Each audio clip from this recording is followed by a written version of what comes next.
번째 시간입니다. 그래서 지난 시간에 우리가 이제 바울의 그 배경에 대해서 배웠고요. 사실 이 시간은 설교 시간은 아니고요. 우리가 성경을 공부하는 그런 시간입니다. 그래서 조금 딱딱하고 어려울 수도 있는데요. 잘 들으시면 우리가 성경을 이해하는 데 있어서 더 폭넓게 우리가 바라볼 수 있는 시각을 가질 수 있어서요. 신앙생활에 참 많은 도움을 받을 수 있습니다. 그래서 오늘은 바울 행적 따라잡기 두 번째 시간, 바울의 회심에 대한 바울의 회심에 대한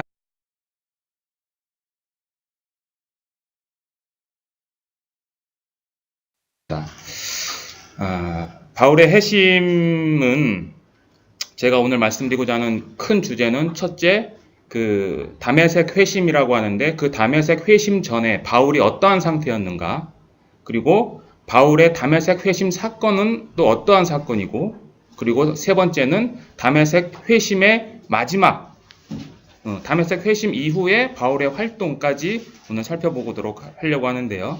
첫 번째 다메섹 회심 전에 바울을 먼저 보겠습니다.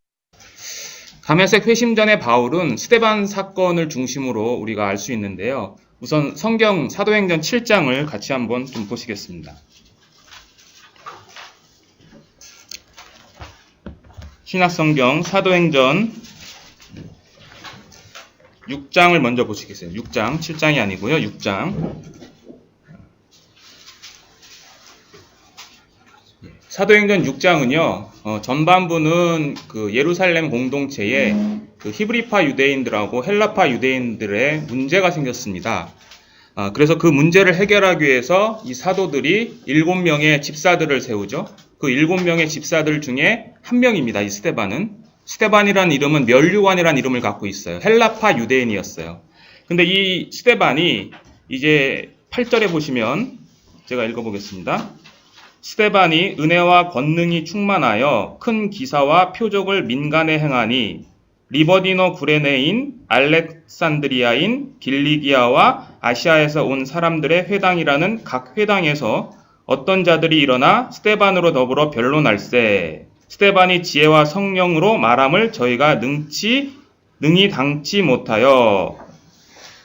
이 스데반이 회당에서 이제 성경을 가르치기 시작했어요. 근데 그 회당에 누가 있냐면 이 회당들의 사람들이 나오는데 리버디너 구레넨, 이건 자유인이에요. 그러니까 노예였다가 해방된 사람들이 모여있는 회당, 그리고 알렉산드리아인들이 모여있는 회당, 그리고 그 다음이 뭐죠? 길리기아에 있는 회당, 길리기아 사람들이 모여있는 회당 사람들하고 지금 구약 성경과 관련해서, 즉 예수가 메시아다라는 논쟁으로 지금 한판 붙은 거예요.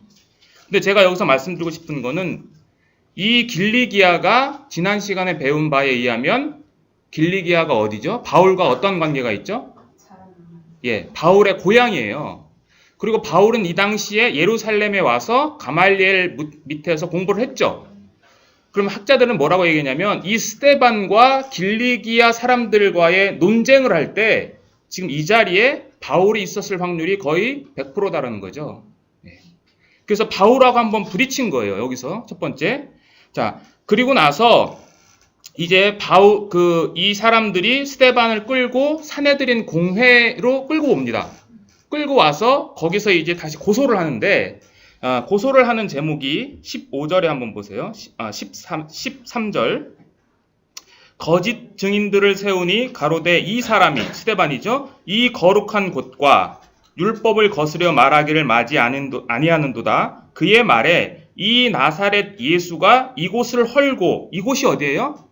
성전을 헐고 또 모세가 우리에게 전하여 준 규례를 고치겠다 함을 우리가 들었노라 하거늘 공회 중에 앉은 사람들이 다 스데반을 주목하여 보니 그 얼굴이 천사의 얼굴과 같더라. 그러니까 이 사람들이 논쟁을 하다가 안 되니까 공회를 끌고 온 거죠. 당시 사내들인 공회에는 대제사장이 의장이었고 그 밑에 70명의 학자들이 있었죠. 지난 시간에 우리가 배웠잖아요. 구약에 정통한 사람들 앞에 지금 끌고 온 거예요. 자, 끌고 와서 이제 스데반이 그 자리에 재판하는 거예요. 지금 종교 재판. 그 자리에서 이제 스데반이 사도행전 7장에서 쭉 설교를 하는 내용이에요. 그 설교가 1절에서부터 53절까지가 이 스데반의 설교예요. 사도행전을 나중에 배우시면 사도행전은 바울의 설교도 있고 베드로의 설교도 있고 스데반의 설교도 있습니다. 그 중에 가장 긴 설교가 바로 이 스데반의 설교가 가장 길어요. 이 스데반의 설교는 구약 성경의 축소판이에요. 아브라함부터 시작해가지고요, 이스라엘의 그 불순종, 북왕국의 불순종의 역사까지 쭉 나열을 합니다. 여기서 이 스데반이 말하고자 하는 노점은 뭐냐면, 하나님은 너희들에게 은혜를 베풀었는데 너희들은 계속해서 그를 거절했다라는 거예요. 결국 예수를 보냈는데 지금 너희들이 그 예수를 믿지 못하고 거절하고 있다라는 것이 이 사도 바울의 결론이에요. 그래서 가장 긴 설교를 합니다. 그래서 이거를 반응을 하는데요. 7장 54절 한번 보세요. 54절.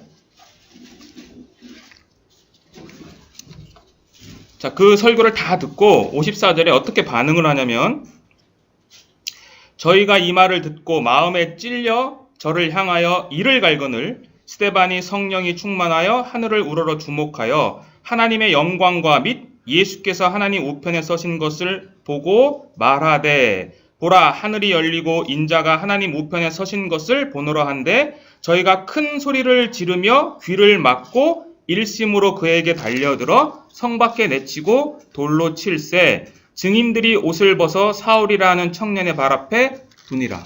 자, 이들이 설교를 들었죠. 들었는데 마음이 어떻게 됐어요? 마음에 찔렸는데 그 복음을 받아들이지 않고 거절했죠. 동일한 이 말씀, 마음에 찔려라는 이 말씀이 사도행전 5장에도 나와요. 베드로가 오순절날 2장에 설교를 하죠. 그때 거기에 있는 그러니까 예루살렘에 온 흩어진 유대인들이 그 말씀을 듣고 뭐라고 반응했냐면, 마음에 찔려 우리가 어떻게 하면 되냐라고 묻죠. 근데 그거하고 정반대로 지금 이 사람들, 공회원들은 반대로 하는 거죠. 그러니까 상식적으로 생각을 해보세요. 자기들은 구약에 정통한 자들이에요. 아주 어렸을 때부터 뼛속까지 구약 성경에 젖어든 그 사람이 자기가 볼 때는 한나 별 볼 일 없는 자가 구약 성경 전체를 다 훑으면서 결론을 어떻게 내냐면, 너희들이 잘못했다, 너희들이 하나님 거역했다라고 하니까 얼마나 화가 나겠어요. 그죠? 네, 그래서 이를 갈고 귀를 막고 성 밖으로 내칩니다. 성 밖에 내쳐서 이제 돌로 쳐서 죽이는데, 이제 그 자리에 누가 있었죠? 지금 사울이 있는 거예요. 사울이 그 사람들의 옷을 맡았다라고 이야기를 하는 거죠. 여기 보시면 스데반이 지금 순교하는 직전에 하나님께서 영광을 보여주시죠. 자신의 영광. 그리고 동시에 스데반이 보는 게 있어요. 그게 뭐냐면, 예수께서 보좌 우편에 어떻게 돼 있어요? 서서 계시다 그러죠. 신약 성경에 보면은요, 그리스도는 항상 보좌에 앉아 계세요. 앉아 계세요. 한 군데만 찾아볼게요. 히브리서 3장, 히브리서 1장, 가장 우리가 잘 아는 말씀일 거예요. 히브리서 1장입니다. 신약성경 353페이지. 히브리서 1장 3절. 네, 제가 읽겠습니다. 히브리서 1장 3절. 이는 하나님의 영광의 광채시요 그 본체의 형상이시라. 그의 능력의 말씀으로 만물을 붙드시며 죄를 정결케 하는 일을 하시고 높은 곳에 계신 위엄의 우편에 앉으셨느니라. 여기 말고도 히브리서 8장 1절, 10장 12절, 또 마가복음 16장 19절, 베드로전서 3장 22절 등등 해서 예수 그리스도께서 십자가 사역, 십자가 부활을 하시고 나서 승천하셨을 때는 우편에 앉아 계셔요. 근데 지금 스데반은 우편에 서 계신 그리스도를 보는 거예요. 이게 무엇일까요? 이것은 지금 스데반이 열리는 이 자리가 무슨 장소죠? 지금 재판하는 장소죠? 고소자가 누구예요? 유대인들이죠? 그죠? 그 유대인들을 고소하는 자리에 스데반이 대변을 하고 있는 건데, 누구의 대변? 사실은 예수 그리스도의 대변을 하고 있는 거고, 예수 그리스도께서 그 스데반에게 사실은 힘과 용기를 주고 있는 상징적인 장면이에요. 예. 그래서 바울은 스데반은 여기서 자기가 법정 대리인과 동시에 중보자, 역할을 지금 하고 있는 거죠. 자, 근데 그들이 귀를 막고 일심으로 달려들었어요. 여기서 달려들다라는 헬라어는 신약 성경에 딱 5번 쓰였는데요. 이게 뭐냐면 거라사에서 예수께서 그 귀신 들린 자를 귀신을 쫓아내죠. 그 귀신이 어디에 들어가요? 돼지떼가 들어가 돼지떼가 바다로 빠져 죽죠. 그 바다로 빠져 달려간다. 그 표현이에요, 이게. 그러니까 한 곳으로 집중을 해가지고 돼지떼가 달려가는 것처럼 그냥 무작정 달려가는 거예요. 그러니까 이들이 이 스데반의 이야기를 안 듣는 거죠. 그러니까 극도의 분노가 지금 일어난 거예요. 이 스데반으로 인해가지고. 그래서 복음을 대항하는 초자연적인 대항을 할 때 이 단어를 신약 성경에 많이 사용을 했어요. 그래서 복음을 거절하는 거예요. 자, 그래서 이제 성 밖으로 내치죠. 자, 지금 사내들인 공회 안에서는 어디 있었냐면 예루살렘 성전 안에 있어요. 그래서 거기서 만약에 사형 집행 선고가 떨어지면 예루살렘 성전은 거룩한 곳이기 때문에 거기서 사형을 할 수가 없어요. 그래서 반드시 성 밖으로 끌고 가야 돼요. 그래서 성 밖으로 내치는 거예요. 내쳐서 거기서 이제 돌로 쳐 죽이는 거죠. 예. 그래서 거기 죽일 때 바로 사울이 그 사람들의 옷을 맡았다라는 거죠. 이거 지난 시간에 제가 말씀드렸죠. 옷을 맡았다라는 의미는 그냥 옷걸이 역할이 아니라 검사로서 역할. 이거 지난 시간에 한 거기 때문에 다시 설명하지 않겠습니다. 그래서 사울에게 옷을 맡기고 그들이 돌로 쳐서 죽이는 거죠. 그래서 이제 죽었는데 사람들이 이제 그 스데반을 장례하죠. 자, 59절 보겠습니다. 저희가 돌로 스데반을 치니 스데반이 부르짖어 가로되 주 예수여 내 영혼을 받으시옵소서 하고 무릎을 꿇고 크게 불러 가로되 주여 이 죄를 저들에게 돌리지 마옵소서 이 말을 하고 자니라. 8장 1절에 사울이 그의 죽임당함을 마땅히 여기더라. 그날에 예루살렘에 있는 교회에 큰 핍박이 나서 사도 외에는 유대와 사마리아 모든 땅으로 흩어지니라. 2절 경건한 사람들이 스데반을 장사하고 위하여 크게 울더라. 사울이 교회를 잔멸할새 각 집에 들어가 남녀를 끌어다가 옥에 넘기니라. 자, 스데반이 죽었어요. 근데 장례를 당일날 치러요. 유대인들은 죽은 그 당일날. 그런데 여기 온 사람들이 경건한 사람들이라고 되어 있죠. 이 경건한 사람들이 누구일까요? 그리스도인, 그 다음에 유대교에 입교한 이방인, 그리고 유대인까지 포함되는 말이에요. 이 말은. 그러니까 그 사도행전 그 6장에 보면 그 7명의 집사를 뽑을 때 조건이 있어요. 지혜와 성령이 충만하고 사람들로부터 칭찬받는 자들 중에서 뽑으라고 그랬어요. 그러니까 이 스데반의 죽음이 구원받지 못한 이방인들에게까지 영향을 준 거고 그들이 그 스데반의 장례를 한 거죠. 근데 이게 굉장히 큰 문제예요. 왜냐하면 당시에 공개적으로 처형됐어요. 지금 스데반은 그 처형된 자를 위해서 애곡을 하거나 장례를 하는 것을 금지해요. 금지하는 이유는 그렇게 하면 그 스데반이 그러니까 그 죽은 자가 했던 사상과 내가 같은 생각을 갖고 있다는 것을 공개적으로 표현하는 거예요. 그러니까 그들이 사실은 죽음을 무릅쓰고 스데반의 장례를 치러준 거죠. 그래서 여기에 바로 또 사울이 근데 그의 죽음을 마땅히 여겼어요. 좀 이따 말씀드릴게요. 그리고 나서 사울이 어떻게 하냐면 교회를 잔멸하고 그 다음에 각 집에 들어가서 남녀를 끌어다가 옥에 넘겼다 그랬죠. 잔멸하다라는 것은요. 맹수가 먹이를 뜯어먹기 위해서 확 달려드는 그런 모습을 지금 나타내는 거예요. 굉장히 이 사울의 표현에서도 강한 표현을 쓴 거죠. 그리고 지금 끌어다가 이렇게 됐죠. 이 끌어다가는 표현은 뭐냐면 이렇게 잡아서 끌고 가는 게 아니라요. 조금 더 심하게 얘기해 질질 끌고 가는 거 있죠. 질질 끌고 가는 거예요. 그러니까 이 사울의 신념이 대단한 거죠. 이 사람이. 근데 나중에 이 사울이요. 구원을 받고 자기가 비시디아 안디옥 가서 전도를 하다가 돌로 쳐서 거의 죽거든요. 그때도 질질 끌러 나오는데 이게 동일한 단어예요. 그러니까 자기가 했던 그것이 자신에게 다시 돌아오는 거죠. 그래서 이 사울이 이제 그렇게 하는데요. 이 당시 어떻게 죽이냐면 지금 돌로 쳐 죽였다고 그랬잖아요. 돌로 쳐 죽이는 방법이 있는데 일단은 그 사람을 높은 곳에서 떨어뜨리는데요. 떨어뜨리기 전에 사실은 그 사형 받을 사람의 옷을 벗겨요. 근데 사실 여기서는 반대였던 거죠. 증인들이 옷을 벗었거든요. 어쨌든 그래서 떨어뜨린 다음에 반드시 유대인들은 2명 이상의 증인이 있어야 재판이 이게 완결이 되거든요. 그래서 첫 번째 증인, 그러니까 고소한 자가 이만한 큰 돌로 그 죽을 사람을 뒤로 돌려놓은 다음에 위에서 아래로 찍어서 내려요. 근데 안 죽잖아요? 그러면 두 번째 증인이 와서 동일한 큰만한 클로 뒤에서 또 뒤통수를 향해서 또 찍어요. 근데 거기 안 죽잖아요? 그러면 이제 주변에 있는 사람들이 이제 돌멩이를 던져서 투석을 해서 죽이는 거죠. 어쨌든 그렇게 해서 죽이는 거죠. 그래서 이 스데반이 그렇게 해서 죽은 거예요. 근데 나중에 성경 보시면 아시지만 스데반하고 바울하고는 굉장히 유사해요. 둘 다 환상 가운데 예수를 만나고요. 헬라파 유대인들하고 논쟁을 하고 헬라파 유대인들에 의해서 신문을 받고 그 다음에 고소 제목이 똑같아요. 모세의 율법을 거스리고 성전을 무너뜨리는 자. 똑같아요.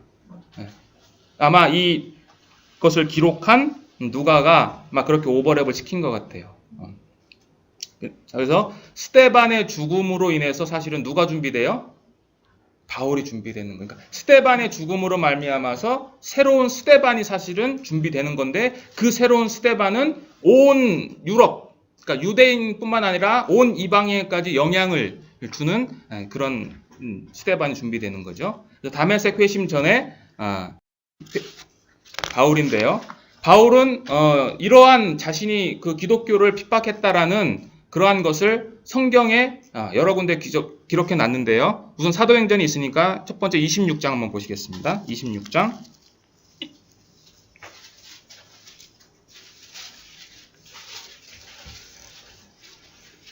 26장 9절에서 11절입니다.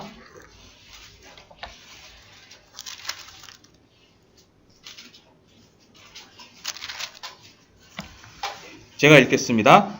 나도 나사렛 예수의 이름을 대적하여 범사를 행하여 될 줄 스스로 생각하고 예루살렘에서 이런 일을 행하여 대제사장들에게 권세를 얻어가지고 많은 성도를 옥에 가두며 또 죽일 때에 내가 가편 투표를 하였고 또 모든 회당에서 여러 번 형벌하여 강제로 모독하는 말을 하게 하고 저희를 대하여 심히 격분하여 외국성까지도 가서 핍박하였다라고 바울이 얘기를 하죠. 여기 보면 내가 죽일 때에 가편 투표했다라고 이야기를 하는 거죠. 아마 스데반의 죽음을 이야기하는 거죠. 그런데 자기가 그렇게 한 게 범사, 나사렛 예수에 대해서 이렇게 행하여야 될 줄을 스스로 생각했다라는 것은요, 반드시 해야 된다라는 거예요. 반드시. 신학적인 이유 때문에 그런 거죠. 그래서 이것은 개인의 필요성을 말하는 것이 아니라 하나님으로부터 위임받은 신적 사명을 얘기하는 거예요. 그러니까 자기가 내가 개인적인 어떤 흥분해서 분노해서 그런 게 아니라 자기가 그 당시에 생각했던 하나님에 대한 의분, 하나님에 대한 의분 때문에 내가 반드시 이것을 해야 될 줄 안다는 거죠. 그래서 이런 일들을 했고 강제로 모독하는 말을 했다라고 하는 거죠. 강제로 모독하는 말이 뭐냐? 여러 가지가 있겠지만 사도 바울이 쓴 바울 서신에 보면 고린도전서 10장인가 12장인가 보면은 누구든지 예수를 찾아볼게요. 제가 생각이 안 납니다. 죄송합니다. 고린도전서 12장. 제가 그냥 읽을게요. 3절에 이런 말이 있습니다. 그러므로 내가 너에게 알게 하노니 하나님의 영으로 말하는 자는 누구든지 예수를 저주할 자라 하지 않고, 이 말일 가능성이 크다는 거죠. 예수를 저주했다는 거죠. 저주하라, 모독하는 말이 예수가 메시아가 아니고 저주받은 자라고 얘기를 하라는 거죠. 그래서 이런 얘기를 하는 거죠. 자, 갈라디아서 1장 13절 또 보겠습니다. 두 번째.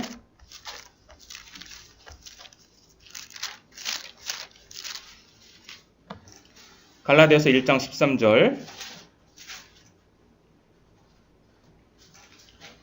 제가 읽겠습니다. 내가 이전에 유대교에 있을 때에 행한 일을 너희가 들었거니와 하나님의 교회를 심히 핍박하여 잔해하고 내가 내 동족 중 여러 연갑자보다 유대교를 지나치게 믿어 내 조상의 유전에 대하여 더욱 열심히 있었으나, 여기도 그렇게 말씀하시죠. 내가 유대교에 있을 때의 교회를 심히 핍박했다 그러죠. 세 번째 디모데전서 1장 13절 또 보겠습니다. 디모데전서 1장 13절.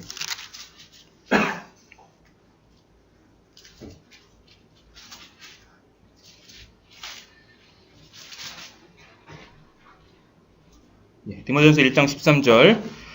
내가 전에는 회방자요 핍박자요 포행자이었으나 도리어 국류를 입은 것은 내가 믿지 아니할 때에 알지 못하고 행하였음이라. 자기를 얘기하죠. 내가 믿지 않을 때는 회방자고 포행자고 핍박자고 포행자였다라고 얘기를 하는 거죠. 그래서 회방한다라는 것은 악하게 말을 하는 거예요. 악하게 말을 하는 거고, 포행자라고 하는 것은 거만함과 불손함이 합쳐져 가지고 다른 사람들을 모욕하는 것에서 만족하려고 하는 그러한 생각들, 그런 마음가짐들이고요. 그런 의미를 갖고 있는 거죠. 그래서 어쨌든 사도 바울은 자기가 믿기 전에는 자기가 이러한 사람이 있다고 얘기를 하는 거죠. 자, 네 번째도 그냥 보겠습니다. 화면에 있으니까요. 고린도서 15장 9절에 보면 나는 사도 중에 지극히 작은 자라 내가 하나님의 교회를 핍박하였다라고 이야기를 하죠. 자, 그 밑에도 보면 빌립보서 3장 6절에는 열심으로는 교회를 핍박했다라고 얘기를 하는 거죠. 여기서 말하는 열심은 아까 얘기했듯이 단순히 열심을 말하는 게 아니라 신학적인 열심이에요. 그리고 이것은 그 당시 1세기 당시에 유대인들이 갖고 있었던 4개 파 있죠. 첫째, 사두개파, 바리새파, 에세네파, 그 다음에 열심당원. 열심당원이 뭐 하는 사람들이었죠? 이스라엘 독립을 위해서 무력으로 투쟁한 사람들이죠. 그 사람의 대표적인 인물이 가룟 유다도 있고, 그 다음에 예수 그리스도와 함께 십자가에 못 박힌 그 강도들도 바로 독립운동가들, 열심당 젤롯인들이었어요. 바로 그 젤롯인들은 민수기 25장 아론의 손자였던 비느하스의 열심에서 흘러나오는 거예요. 비느하스가 어떠한 일을 했는지 아시죠? 모압 여인들과 간음을 했을 때 이 아론의 손자가 그 텐트 안으로 들어간 두 남녀를 그냥 창으로 찔러서 죽여버리죠. 죽여버리는데 거기서 하나님이 그것을 기뻐하시잖아요. 사실은 하나님을 대신해서 하나님의 의분을 나타내는 거거든요. 그러니까 그러한 열심을 말하는 거예요. 그래서 이 열심당의 신학 사상이 서기 6세기에 로마 황제에게 세금을 바치라고 하는데 그때 갈릴리라는 지방에 유다라는 사람이 일어나서 항거를 하거든요. 그 항거를 하면서 그 열심당원의 그 신학 사상들이 이제 평민들에게까지 쫙 퍼지게 돼요. 아마 그러한 영향을 사도 바울도 배웠던 것 같고, 이 열심당원의 최후가 뭐였냐면 서기 70년에 타이터스 장군이 왔을 때 마사다에서 최후까지 그 항전했던 사람들 있죠. 그리고 스스로 자기를 했던 사람들, 그 사람들이 전부 다 열심당원들이에요. 그러니까 대단한 사람들인 거죠. 그래서 다메섹 회심전에 이러한 사람이랐다는 거죠. 자, 그러면 바울이 왜 이렇게 핍박을 했냐? 자, 아까 하나님의 열심이라고 그랬죠. 하나님의 열심. 자, 갈라디아서 1장 14절 여기 읽어보시면, 내가 내 동족 중 여러 연갑자보다 유대교를 지나치게 믿었다라고 그랬죠. 그래서 열심히 있었다는 거죠. 또 빌립보서 3장 5절 6절에 율법으로는 내가 바리새인이라, 그리고 율법으로는 흠이 없다라고 얘기를 한 거예요. 그러니까 자기의 신학적인 배경을 설명을 하는 거예요. 이게 뭐냐면 바울이 핍박한 이유는요, 유대의 신학적인 문제예요. 유대 신학. 그는 바리새인이었잖아요. 그래서 유대 신학은 특히 이 신명기 율법, 토라라고 하는데요. 창세기부터 신명기까지. 그 중에 신명기 율법 중에 21장 22절 23절 이런 말씀이 있습니다. 하나님의 율법이에요. 사람이 만일 죽을 죄를 범함으로 내가 그를 죽여 나무 위에 달거든 그 시체를 나무 위에 밤새 두지 말고 당일에 장사하여 내 하나님 여호와께서 너에게 기업으로 주시는 땅을 더럽히지 말라. 같이 읽겠습니다. 나무에 달린 자는 하나님께 저주를 받았다. 이것 때문에 그런 거예요. 예수가 죽은 이유가 지금 성전 모독죄, 그것도 중요하지만 지금 예수가 어디서 죽었냐면 십자가 나무에서 죽었어요. 근데 자기들이 신봉하는 구약 율법에 의하면 나무에서 죽은 자는 이건 하나님께 저주받은 거예요. 그러니까 하나님께 저주받았는데 그가 하나님이 보내준 메시아라고? 이거 말도 안 되는 거예요. 이거 모순인 거죠. 그렇기 때문에 사도 바울이 이야기를 그렇게 푸는 거죠. 개인적인 감정이 아니라 바로 이 신학적인 문제라는 거죠. 여호수아가 그 정복 전쟁을 할 때 처음에 여호수아에 보면 남쪽을 먼저 장악하고 그 다음에 북쪽을 몰아내는데요. 그 남쪽의 5명의 왕들을 막게다에서 다 물리쳐요. 그 물리치고 나서 5명의 왕을 어떻게 죽였는지 잘 기억이 안 나시죠? 네, 저도 찾아봤더니 바로 나무에 달아서 죽여요. 그리고 당일에 끌어내려요. 왜 그렇겠어요? 여호수아가 이걸 아는 거죠. 여호수아 하나님께 저주받았다는 것을 공개적으로 보여주는 거죠. 예. 그래서 그렇게 죽은 자는 당일에 내려야 돼요. 그러니까 예수님이 십자가에 돌아가셨잖아요. 유대인들이 와서 요구하죠. 뭐라고 요구해요? 예수 시체를 빨리 내려라. 왜? 그 다음날 안식일이니까. 빨리 내려라는 거예요. 어쨌든 그래서 유대인들은 나무에 달린 자는 저주를 받았다라고 생각을 하는 거죠. 그래서 고린도전서 1장 23절에 우리는 십자가에 못 박힌 그리스도를 전하는데 여기에 십자가 대신에 나무라는 말을 넣으면 더 이해가 되시겠죠. 우리는 나무에 못 박힌 그리스도를 전하는 거예요. 나무에 못 박힌 메시아를 전하는 거예요. 말도 안 되는 거예요. 그러니까 유대인에게는 꺼리는 거예요. 유대인은 꺼려요. 근데 이방인에게는 미련해요. 이방인들에게 왜 미련하냐면 이 당시는 헬라 철학이 있었잖아요. 헬라인들은 이원론이에요. 영과 육을 분리해요. 그러니까 영은 깨끗하고 육은 더러워요. 그러니까 하나님으로부터 왔다는 그 예수가 깨끗한 자라면 왜 육신을 입고 왔느냐? 더러운 육신. 그러니까 이방인들에게는 그 정말 미련한 철학이야라고 이야기를 하는 거죠. 그렇지만 구원받은 우리들에게는 바로 그 십자가에 달린 메시아가 우리의 하나님의 능력이라고 얘기를 하는 거죠. 그게.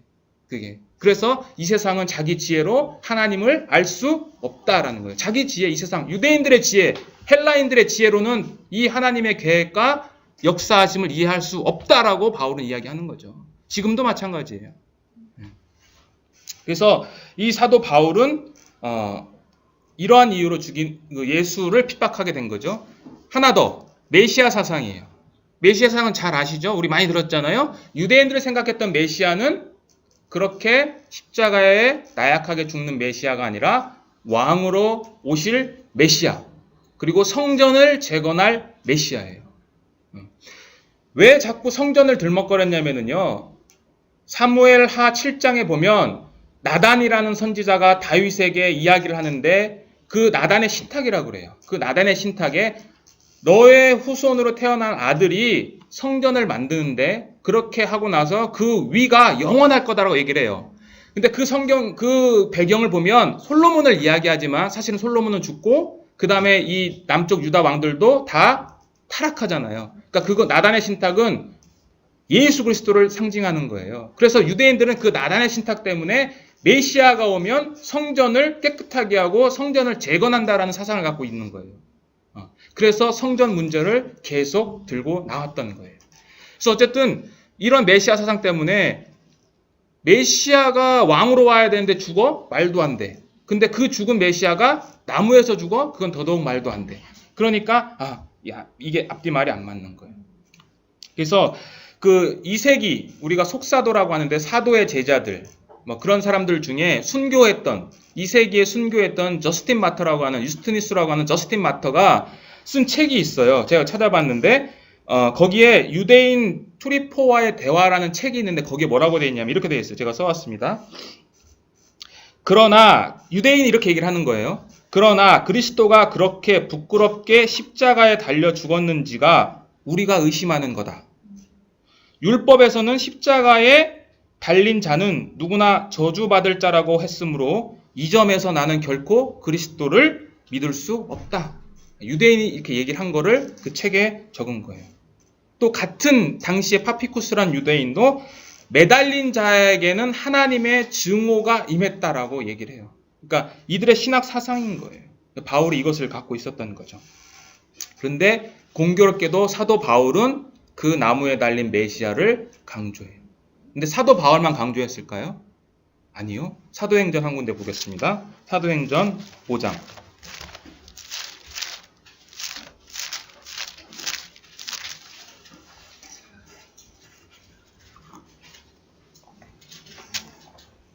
5장 30절 한번 보세요. 30절. 이 베드로의 설교입니다. 5장 30절. 너희가 어디에 달아 죽인? 나무에 달아 죽인 예수를 우리 조상의 하나님이 살리셨다. 이거 들을 때 유대인들이 어떻게 했어요? 나무에 달려 죽은 자가 메시아라고 하는 것도 이상한데 그 메시아를 지금 누가 살렸다고요? 하나님이 살리셨대요. 말도 안 되는 거예요. 베드로전서 2장 14절에도 친히 나무에 달려 우리 죄를 담당하시려고 이렇게 돼 있어요. 나무를 강조해요. 베드로. 그러니까 사도들뿐만 아니라 바울은 바로 이 나무에 달려 죽은 메시아를 강조하는 거죠. 한 군데 더 보겠습니다. 사도행전 13장 29절.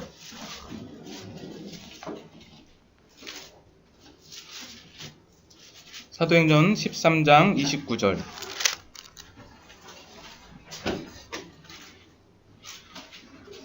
자, 같이 한번 읽어볼까요? 사도행전 13장 29절 시작.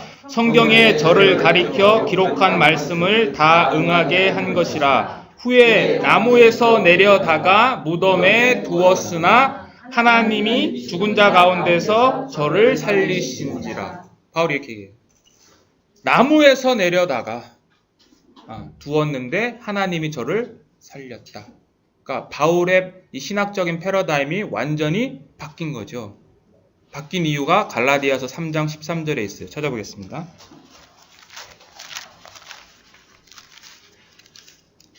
갈라디아서 3장 13절.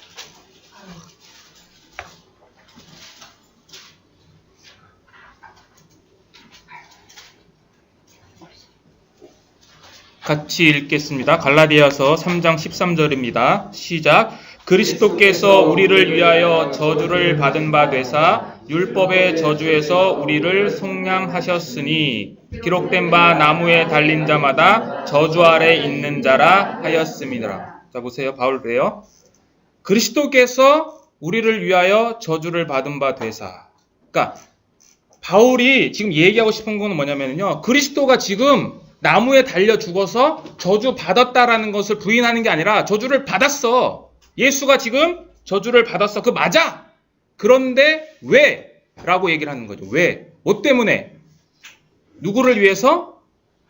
우리를 위해서 저주 받은 거예요. 우리. 그러니까 하나님께 저주 받은 건 맞는데 예수 자신 때문에 저주 받은 게 아니라 우리의 죄로 인해서 하나님의 저주를 받은 거예요. 또 여러분 생각해 보세요. 성부, 성자, 성령은 삼위일체 하나님이에요. 그죠? 이 세상을 창조하기 전부터 함께 계셨고 영원히 함께 계실 분이에요. 근데 그 분 중에 한 분인 성자 예수께서 이 땅에 내려오셨는데 그 이 땅에 내려오신 예수를 죽여요. 누가? 성부가 죽인 거예요. 고린도 후서 5장 19절인가요? 17절에 보면 하나님이 죄를 알지도 못하신 자로 우리의 죄를 삼으신 것은, 그러니까 누가 죽인 거예요? 그 말이 안 되잖아요. 삼위일체 하나님이에요. 그 삼위일체 하나님이 성부 하나님이 성자 하나님을 죽였어요. 왜요? 여러분과 저의 죄 때문에 그런 거죠. 네, 죄 때문에. 네. 그러니까 이 괴상한 사건이 어떻게 보면은요, 이 십자가 사건은요, 그 괴상한 사건이 결국은 우리 때문이라는 거죠. 그러니까 그리스도인들은 구원받은 이후에 어떻게 죄를 더 지으면서 살 수 있어요? 말도 안 되는 거예요. 우리가 영원한 숙제 받았으니까 마음대로 살자? 하나님을 못 오가는 거죠. 근데 이 저주가 하나님의 저주예요. 인간의 저주도 무서운데요. 하나님의 저주가 내린 거예요. 그러니까 예수 그리스도께서 십자가 돌아가시기 전에 겟세마네 동산에서 왜 3번 기도했겠어요? 그 하나님의 저주의 고통스러움을 아는 거죠. 육신의 고통을 말하는 게 아니라 성부, 성자와 성령이 끊어질 수 없는 그것이 하나님으로부터 또는 자기가 죄를 질므로 말미암아 그 영원했던 관계가 십자가에서 끊기는 거잖아요. 그러니까 그때 흑암이 덮인 거죠. 이게 하나님의 사랑이라는, 이게 그리스도의 핵심 메시지고 기독교가 전하고자 하는 메시지가 바로 이거예요. 그래서 바울의 핵심 신학생의 핵심이 뭐냐? 예수가 누구냐? 그리고 그 예수가 무엇을 했냐? 이거예요. 저희들도 마찬가지죠. 예수가 누구냐? 예수가 하나님의 아들이다. 근데 그 하나님의 아들이 우리를 위해서 십자가에 못 박혀 죽었다. 그리고 3일 만에 부활하셨다. 그것이 기독교의 핵심 메시지인 거죠. 그래서 바울은 어쨌든 이러한 사상 때문에 그리스도인들을 율법의 배교자, 그들이 신봉하는 토라의 배교자, 하나님의 율법의 배신자로 느낀 거죠. 더군다나 그리스도인들이 뭘 전했냐면 예수 그리스도의 제사를 지냈죠. 속제사, 속죄. 그러니까 히브리서에 보면 아론의 반차는 영원하지 않고 영원한 반차가 왔는데 그 예수가 왔고 그 예수가 염소와 송아지 피 그거 말고 오직 자기 피로 영원한 속죄 드렸다라고 얘기를 하는 거죠. 그리스도인도 이걸 전하는 거잖아요. 그러니까 유대인들은 지금 어디서 제사 지내야 돼요?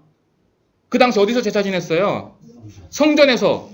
근데 성전에서 제사 지냈는데 그 성전 제사가 더 이상 가치가 없다라고 하는 거잖아요. 지금 누구 때문에? 예수가 했다고 하니까. 근데 자기들이 볼 때는 이 메시아도 아니고 그냥 십자가에 죽은 저주받은 자가 무슨 성전의 제사를 대신할 수 있는 그러한 영향력을 미쳐요. 그러니까 이 말도 안 되는 거예요. 유대인들의 얘기는요.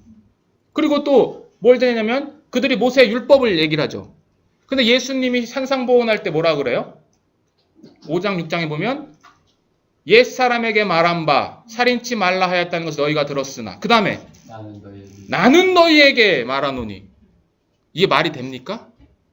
모세의 율법이 얼마나 위대한 건데 그 율법은 젖혀놓고 나는 이제 너에게 얘기한다? 예수가 누군데? 근데 그리스도인들이 이런 얘기 했을 거 아니에요. 그 당시 성경은 없었지만 예수님이 이런 얘기를 했었다 우리들에게. 그런 것들을 전파했을 거 아니에요. 그러니까 유대인들이 볼 때는 말도 안, 특히 구약에 정통한 바울의 입장에서는 정말 말도 안 되는 거죠. 이러한 예수를 메시아로 선포하고 다니고 그 메시아를 나무에 달려 죽었는데 우리 조상 하나님 살리셨다고 그러고 말도 안 되는 거예요. 그리고 마지막으로 만약에 예수가 진짜 메시아라면 로마인들에게 누가 건네줬어요?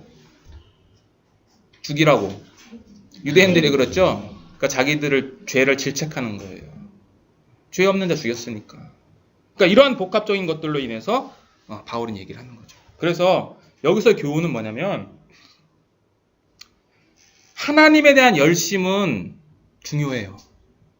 그런데 그 열심이 바른 성경에서 끄집어내서 그 바른 성경, 올바른 성경 이해의 중요성인 거죠. 그래서 바울이 이 자신의 이야기를 간증 삼아 하는 것이 로마서 10장에 있는 내용이에요. 로마서 10장 한번 볼까요?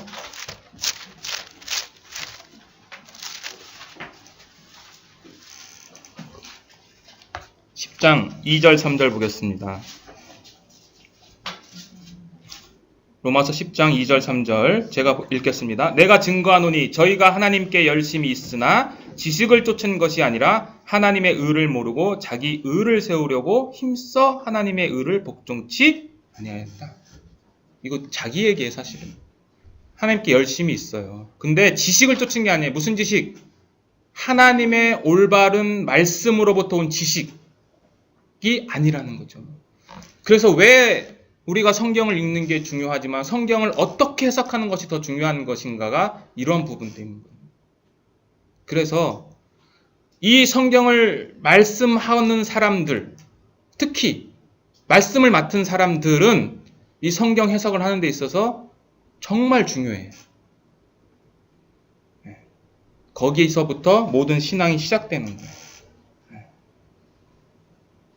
자, 어쨌든 바울은 이러한 이유로 인해서 핍박을 했습니다. 자, 이제 두 번째입니다. 그러면 이러한 바울이 어떻게 구원을 받게 되고 회심을 했느냐라는 것을 살펴보겠습니다.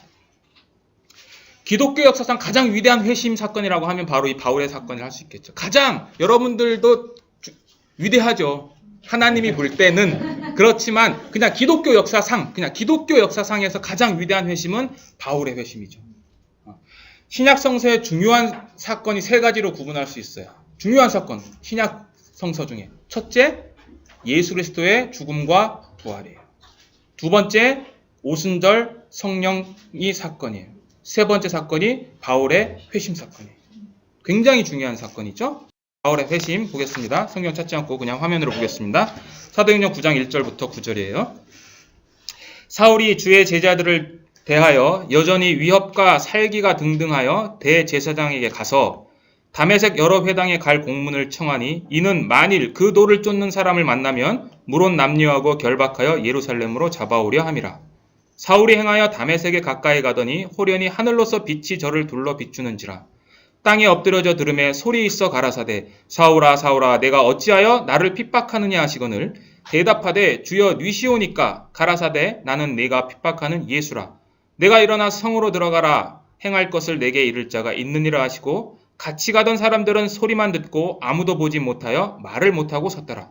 사울이 땅에서 일어나 눈은 떴으나 아무것도 보지 못하고 사람의 손에 끌려 다메섹으로 들어가서 사흘 동안을 보지 못하고 식음을 전폐하니라.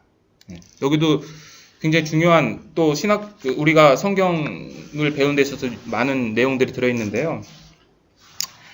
하나만 보겠습니다. 그냥 생각나는데 여기 주여 누구옵니까? 라고 물어보죠. 여기서 주는 하나님을 지금 예수님을 알아서 한 게 아니에요. 누군지 모르는 거예요. 그랬더니 예수의 답변이 나는 내가 핍박하는 예수라 그러죠.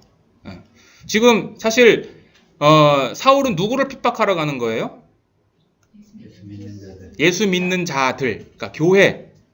그런데 여기서 예수님의 답변은 교회를 핍박하는 게 아니라 너는 나를 픽박하는 거다. 그러니까 교회와 예수 자신을 동일시하는 거죠. 예.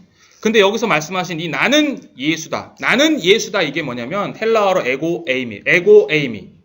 에고에이미는 뭐냐면 출애굽기 3장 14절에 모세가 떨기나무에서 물어보죠. 그때 여호와께서 자기를 가리키죠. 나는 스스로 있는 자. 그 나는 스스로 있는 자를 헬라어로 번역한 것이 에고에임이고 그게 나는 이다. 나는 뭐뭐이다 이거예요. 그러니까 나는 그 에고에임 용법을 써서 내가 바로 구약에서 네가 잘 알고 있는 그 출애굽기에 있는 모세의 하나님, 그 하나님이 바로 나다라고 얘기를 하는 거죠. 이 에고에임 용법이 가장 많이 사용된 곳이 요한복음이에요. 요한복음에는 7번의 나는 이다, 에고에이미가 나와요. 나는 빛이다, 나는 떡이다 이런 거 있죠. 그게 전부 다 에고에임 용법이에요. 전부 다. 네. 자, 어쨌든 이렇게 해서 사도 바울이 얘기를 하는 거죠. 그래서 다메섹 사건의 전후 순서를 다시 정리하면 스데반 순교가 일어났어요. 그래서 그 순교로 말미암아 그리스도인들이 흩어졌어요. 그 흩어진 그리스도인들이 다메섹까지 갔어요. 그래서 다메섹으로 지금 쫓아가는 거예요. 사도 바울이. 그래서 사도행전에 기록된 다메섹 사건은 총 3건이에요. 9장, 지금 우리가 읽은데, 그 다음에 22장, 그 다음에 26장. 이렇게 3군데 나와요. 다메섹 사건. 그래서 9장은 누가가 기록해요. 누가의 관점. 22장은 바울 자신이 변론하는 내용이에요. 예루살렘에 와서 예루살렘 성전 앞에서 자기의 동족들 앞에서 자기 이야기를 하면서 다메섹 사건을 이야기해요. 그리고 마지막으로는 아그리빠 왕 앞에서 한 번 더 바울이 변론을 하는데 그때도 자기 이 다메섹 사건을 이야기해요. 이렇게 3번 나와요. 사도행전에는. 자, 다메섹이 어디냐? 오늘날 시리아 다마스쿠스, 시리아의 수도죠. 세계에서 가장 오래된 도시 중에 하나예요. 삼면이 산악으로 둘러싸여 있고요. 해발 한 670m 정도 되는 고원지대에 위치하고 있습니다. 예루살렘에서부터 다마스커스, 그러니까 다메섹까지는 약 240km 정도 된다고 하더라고요. 그러니까 도보로 하면 한 일주일 정도 걸리는 그 거리는 거죠. 그래서 이 당시에 물론 흩어진 그리스도인들도 있었지만 유대인들이 이 다메섹 지역에서 많이 살았답니다. 그 유대 역사가 요세푸스의 기록에 의하면 서기 66년에 유대인 18,000명이 학살됐다라는 이야기도 있고 해서 이 다메섹에는 유대인들이 살고 있었던 거죠. 그래서 아나니아도 다메섹에 있죠. 예, 유대인. 자, 어쨌든 다메섹은 그런 도시고요. 구약에 나타난 다메섹은 많이 있지만 제가 대표적인 거 2개만 뽑아왔습니다. 첫째는 롯과 관련된 거예요. 롯이 잡혀가죠. 잡혀가서 아브라함이 자기의 집에서 길리운 자 종들을 데리고 가죠. 그죠? 그래서 찾아오잖아요. 자기 집에서 길리운 종들. 그 길리운 종들이라는 것은 그냥 종이 아니라, 아니요, 종의 아들들이에요. 종의 아들들. 그러니까 종이 엄청 많았던 거예요. 그래서 데리고 와서 롯을 구출하는 장소 바로 이 다메섹에서 구출하고, 그 다음에 이 아브라함이 자식이 없어서 할 때 하나님 약속했는데 못 믿고 그냥 그 엘리에셀을 종 할 때 이 다메섹이, 엘리에셀의 고향이 바로 이 다메섹의 엘리에셀이에요. 다메섹의 출생지. 그래서 1세기 시대적 상황을 좀 보려고 하는데요. 왜냐하면 아까 성경에 보면 사울이 다메섹에 갈 때 그냥 간 게 아니라 대제사장에게 공문을 요청해서 가죠. 그냥 가면 되는데 그 이유가 여기 있는 거예요. 1세기 시대적 상황에. 그게 뭐냐면 당시 다메섹은요, 로마가 지배하고 있었지만 이 당시에는 로마의 지배에서 벗어나서 아라비아, 이따 배우겠습니다. 나바티안 왕국이라는 데가 있는데요. 아레타스 4세라는 그 왕의 지배하에 영향이 있었어요. 그래서 행정구역상으로는 외국인과 마찬가지예요. 외국. 그래서 바울이 사도행전 22장 아까 얘기할 때 내가 외국성까지도 가서 핍박했다 그러죠. 이 외국인 거예요, 다메섹이. 그러니까 다메섹 외국 가는데 그냥 갈 수 없잖아요. 그러니까 공문을 받아서 가는 건데 이 아레타스 4세가 성경하고 연관이 돼 있어요. 성경에 예수님을 죽인 대헤롯 있죠. 대헤롯이 죽고 이 이스라엘 땅이 세 개로 갈라져요. 세 명의 아들에 의해서. 세 명의 아들에 갈라지는데 헤롯 아켈라오, 그 다음에 헤롯 빌립, 헤롯 안디바 이렇게 갈라지거든요. 이렇게 세 개 갈라져요. 그런데 여러분 세례 요한이 왜 죽었는지 아시나요? 뭐 때문에 죽었죠?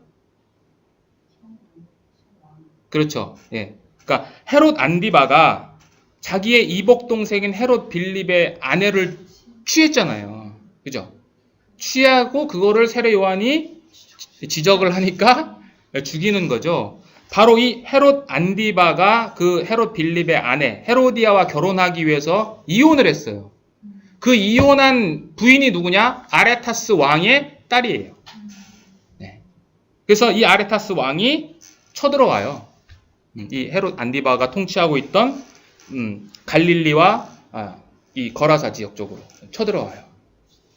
쳐들어와서 이 헤롯 안디바가 로마에 도움을 요청합니다. 그래서 로마에서 그 2대 티베리우스 황제, 성경에는 디베료라고 돼 있어요. 디베료 황제가 이제 장군을 보내주는데 이 장군이 헤롯 안디바하고 관계가 별로 안 좋아서 일부러 천천히 갔대요. 천천히 가는 도중에 이 티베리우스가 죽었다는 사망 소식을 듣고 다시 돌아가요. 어쨌든 그래서 그 이후에 이 다메섹은 헤롯의 영향이 아니고 그 아레타스의 영향권으로 이제 들어가게 된 계기도 된다고 그렇게 이야기를 합니다. 어쨌든 이 아레타스 왕은 아라비아는 이 이스라엘의 남쪽에 있거든요. 그 남쪽을 중심으로 해서 다메섹까지 영향력을 끼친 거예요. 그래서 서기 34년부터 62년 동안 다메섹에서 나온 로마 동전 안에는 반드시 로마 황제의 그림이 있어야 되는데 그 당시에 발행한 로마 황제에는 동전에는 황제의 그림이 없어요. 자, 어쨌든 이게 시대적인, 그래서 공문을 가지고 이제 가는 거죠. 그래서 당시 이 대제사장, 사내들인 공회원의 의장은 대제사장이어야 된다고 그랬잖아요. 이 대제사장은 정치, 사법, 종교를 다 장악하고 있었어요. 그리고 그 당시 마카비라는 그 유대 책이 있는데 마카비서에 보면 이렇게 돼 있어요. 제가 적어왔는데요. 예루살렘의 대제사장 시몬이 로마의 금방패를 보내어 우호 동맹을 갱신한 후에 로마는 여러 나라에 다음과 같은 편지를 보냈다. 유대인들과 전쟁을 하지 말 것과 더불어 유대 나라 안에서 악질 분자들이 당신들의 나라로 피신하거든 대제사장 시몬에게 넘겨 그가 유대인의 법대로 그들을 벌할 수 있도록 해 주시기 바란다. 즉 범인 인도 조약을 대제사장에게 임명한 거예요. 그러니까 사도 바울이 지금 검사잖아요. 그리고 그 검사로서 이제 외국성의 범인 잡으러 가는 거잖아요. 잡으러 갈 때 당연히 대제사장에 가서 공문을 받아 가지고 이제 가는 거죠. 그래서 함께 가는 사람들은 누구냐? 첫째, 바울의 수행원들이에요. 지금도 검사 출동하면 검찰 수사관들 같이 가잖아요. 그런 거고, 또 그 당시에는 여행이 힘들고 또 도적들이 많으니까 이렇게 같이 가는 그런 사람들이 다 포함되어 있는 거예요. 어쨌든 바울은 이제 종교 재판관으로서 또는 정치적인 권력자로서 이제 공식적으로 잡아가는 거죠. 자, 그런데 여기에 보면 상징적인 단어들이 나와요. 호련히, 예수가 나타났는데 호련히 나타나고, 그 다음에 하늘로서 나타나고, 그 다음에 소리가 들렸고, 그 다음에 빛이 있었고, 빛 때문에 그 빛을 바라본 사울이 눈이 어두워져서 어둠이 인하고, 그 다음에 사흘이 식음을 전폐한 이런 상징적인 단어들이 나오는데요. 호련히, 하늘로서, 소리, 빛 이런 것들은 신약 성경에 보면 오순절 사건 있죠. 오순절 사건 때 나온 단어하고 동일해요. 급하고 강한 바람 같은 소리가 있었죠. 마가의 다락방에. 그리고 불의 혀같이 갈라지는 것이 보였죠. 네, 그러니까 개인적인 지금 오순절을 맞이하는 거죠. 또 하나, 빛과 어둠이죠. 빛과 어둠으로 나눴잖아요. 창세기에 보면 첫째 날 뭐가 있었죠? 첫째 날 뭘 창조하셨죠? 빛. 빛이 창조함으로 말미암아 어두움을 밤. 네, 이라고 치니까 빛이 옴으로 말미암아 빛과 어둠이 쫙 갈라지는 거죠. 그러니까 이것은 개인적으로는 바울의 새 창조가 일어난 거예요. 어둠에서 빛으로.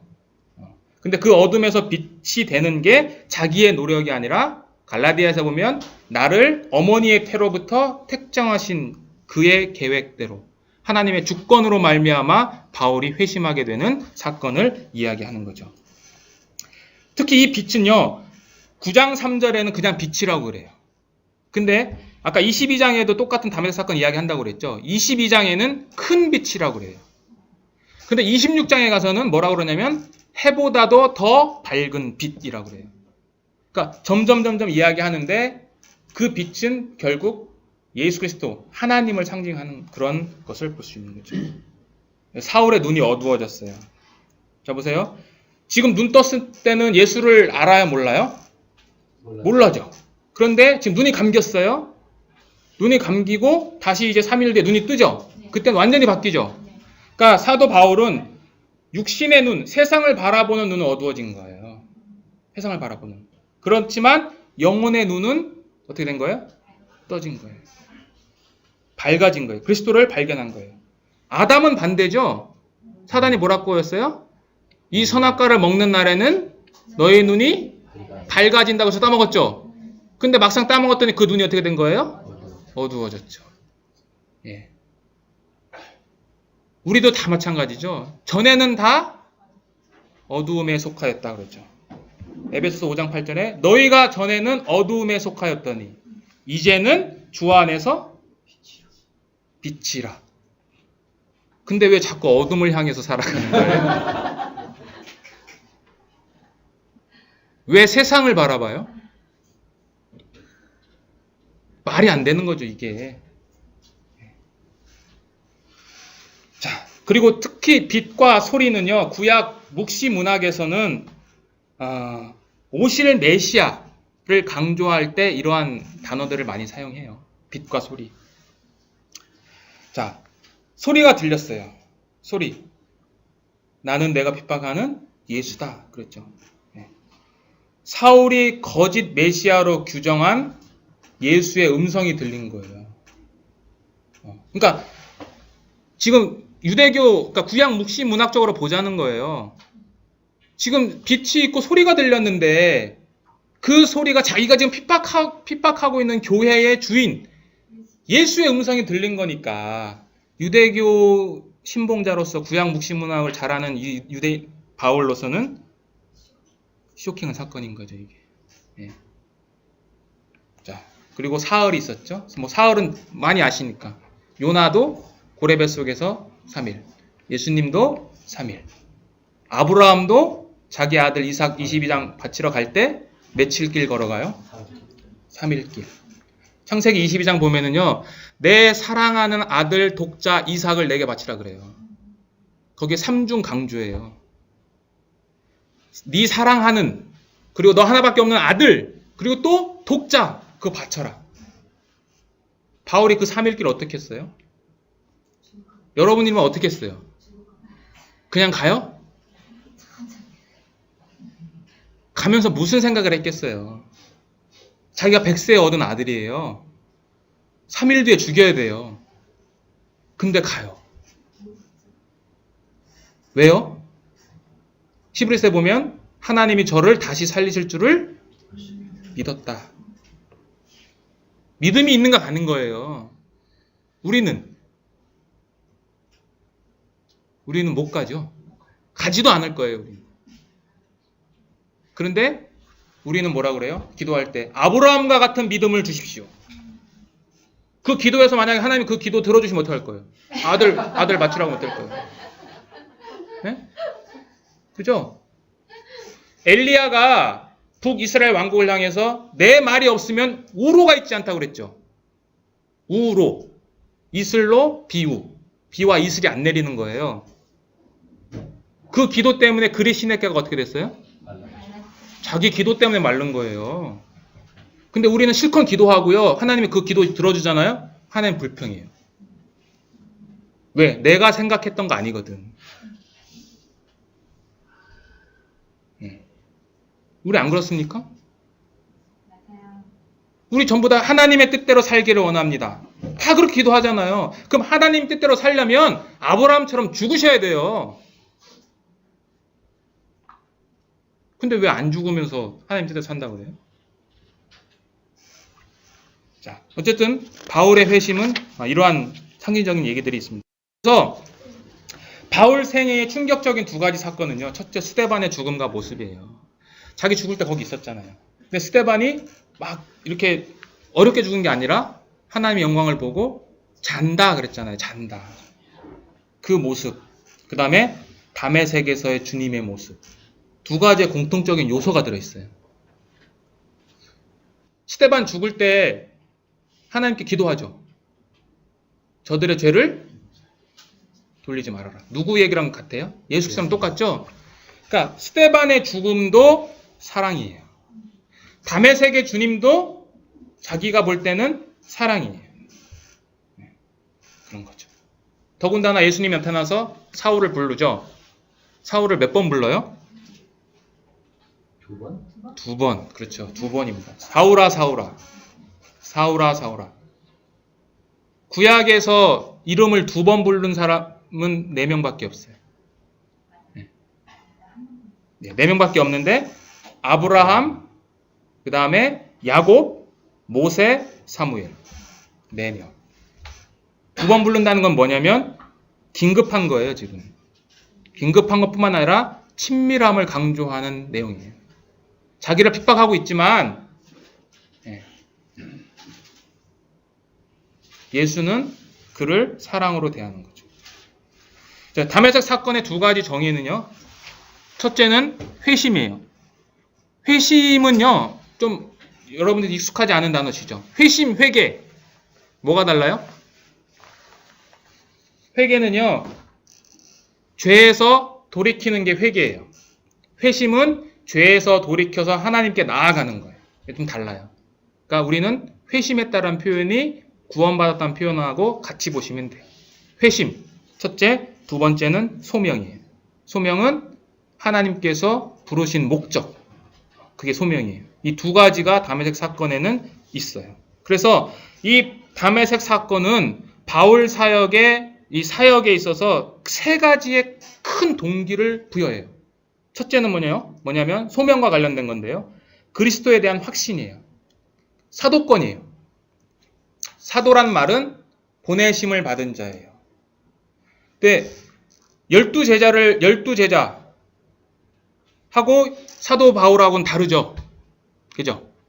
12제자는 3년 동안 같이 다녔지만 사도 바울은 같이 다니지 않았어요. 그래서 사도 바울이 복음을 전하면서 가장 대적했던 이유를 사람들이 첫째는 거짓 사도. 넌 사도 아니야.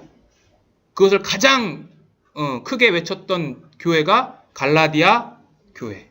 그래서 바울이 갈라디아서 1장에 보면 자기의 사도권을 먼저 강조해요.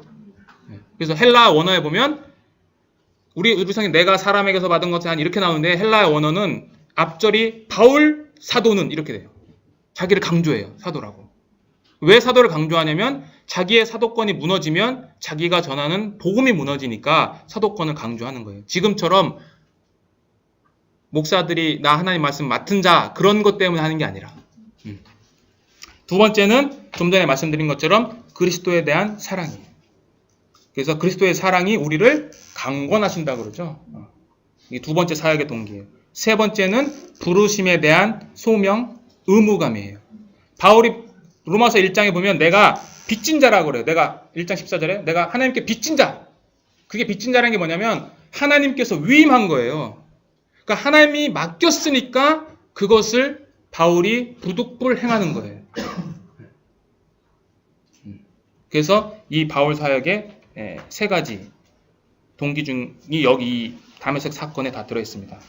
그래서 이 다메섹 회심에 대한 바울의 증언이 이렇게 네 군데가 있는데요. 제가 찾지는 않고 그냥 읽어드리겠습니다. 고린도서 9장 1절에는 이렇게 되어 있습니다. 내가 자유자가 아니냐? 사도가 아니냐? 예수 우리 주를 보지 못하였느냐? 언제 본 거예요? 예수 주? 다메섹에서 본 거죠. 예. 왜냐하면 사도권이 아니라고 할 때 너 예수 못 봤잖아 라고 하거든요. 근데 나 봤다 이거예요. 다메섹에서. 고린도서 15장 8절에는 맨 나중에 만삭되지 못한 나 같은 자에게도 보이셨느니라. 보이셨어요. 고린도서 후서 4장 6절에는 이건 좀 찾아보겠습니다. 네, 고린도 후서 4장 6절.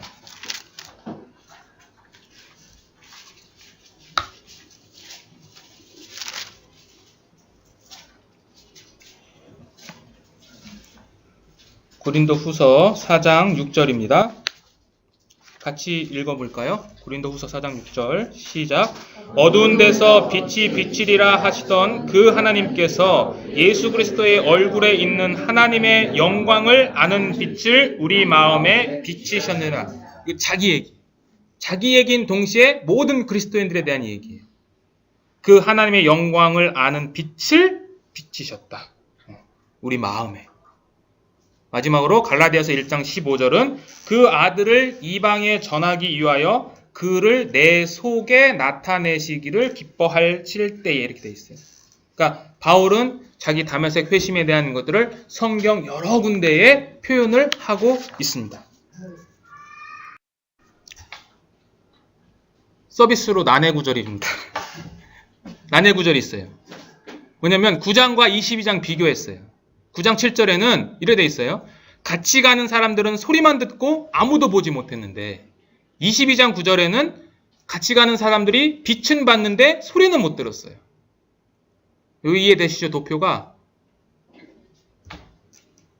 9장에서 같이 가는 사람들은 소리를 들었어요. 그런데 빛은 못 봤다고 그렇게 진술해요. 근데 22장에서는 소리는 못 들었고 오히려 빛은 봤다 그래요. 이 성경 난해 구절이라고 해요. 근데 이건 난해는 아니고요. 이게 뭐냐면 여기 보면 아무도 보지 못했다라고 그러는데 이게 무슨 뜻이냐면 일행들은요. 같이 가던 일행들이 있었잖아요. 일행들은 아무도 보지 못한 건 뭐냐면 사람을 못 봤다는 거예요. 그 사람이 누구냐면 예수. 그러니까 일행들은 빛은 봤는데 예수를 못 본 거예요. 이해되시나요? 예. 그러니까 아무것도 못 본 게 아니에요. 빛마저도 못 본 게 아니고 빛은 봤어요. 근데 예수를 못 봤어요. 그리고 반대로 이 듣는다는 것은 헬라어에는 듣다라는 단어가 여러 개가 있는데요. 단지 그냥 소리만 듣는 게 있어요. 우레 같은 소리. 그러니까 이것은 뜻이 없어요. 예, 의미가 없어요. 그러니까 그냥 사운드예요. 사운드. 그런 표현하는 단어가 있고 뜻과 의미가 들어있는 소리가 있어요. 이건 보이스죠. 말. 제가 지금 말하잖아요. 이거는 뜻과 의미가 있죠. 근데 이거는 소리는 들리는데 뜻이 없잖아요. 그러니까 이거예요. 소리는 못 들었다는 것은 예수께서 바울에게 주는 그 소리, 메시지, 그건 못 들었어요. 근데 다른 우웅 하는 소리는 들은 거예요. 이러한 표현이 성경에 있어요. 한 군데. 한번 찾아볼게요. 요한복음 12장 한번 보세요.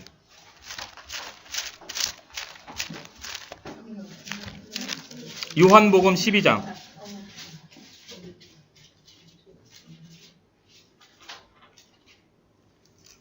12장 28절 보세요.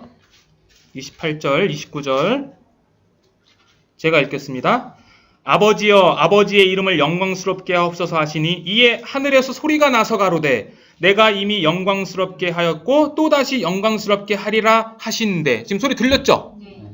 29절 곁에 서서 들은 무리는 뭐가 했다고? 우레가 울었다고도 하며 또 어떤 이들은 천사가 저에게 말했다고도 하고 이런 거예요. 무슨 말인지 모르는 거예요. 그러니까 오직 바울에게만 예수가 보였고 오직 바울에게만 예수의 메시지가 전달된 거예요. 이게 회심이죠. 우리가 복음 전하잖아요. 어떤 사람에게는 그 예수의 메시지가 들려요. 근데 어떤 사람은 안 들려요. 그냥 소리, 지나가는 소리예요. 예수를 발견 못해요. 여기 계신 분들은 예수 발견하셨나요? 네. 확실합니까? 네. 아니면 어떡하죠? 되게 중요한 겁니다.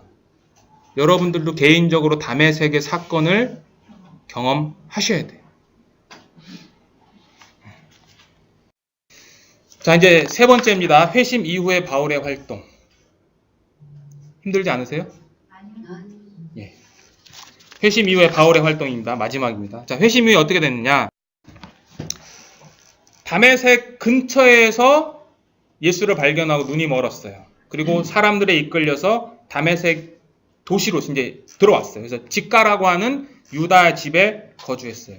그 유다 집에 3일 동안 식음을 전폐하고 있을 때에 하나님께서 예수 그리스도께서 아나니아라는 사람에게 사명을 주죠.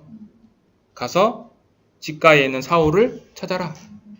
그래서 내가 전할 이러한 말들을 전해라 라고 이야기를 하죠. 네, 사도행전 가겠습니다.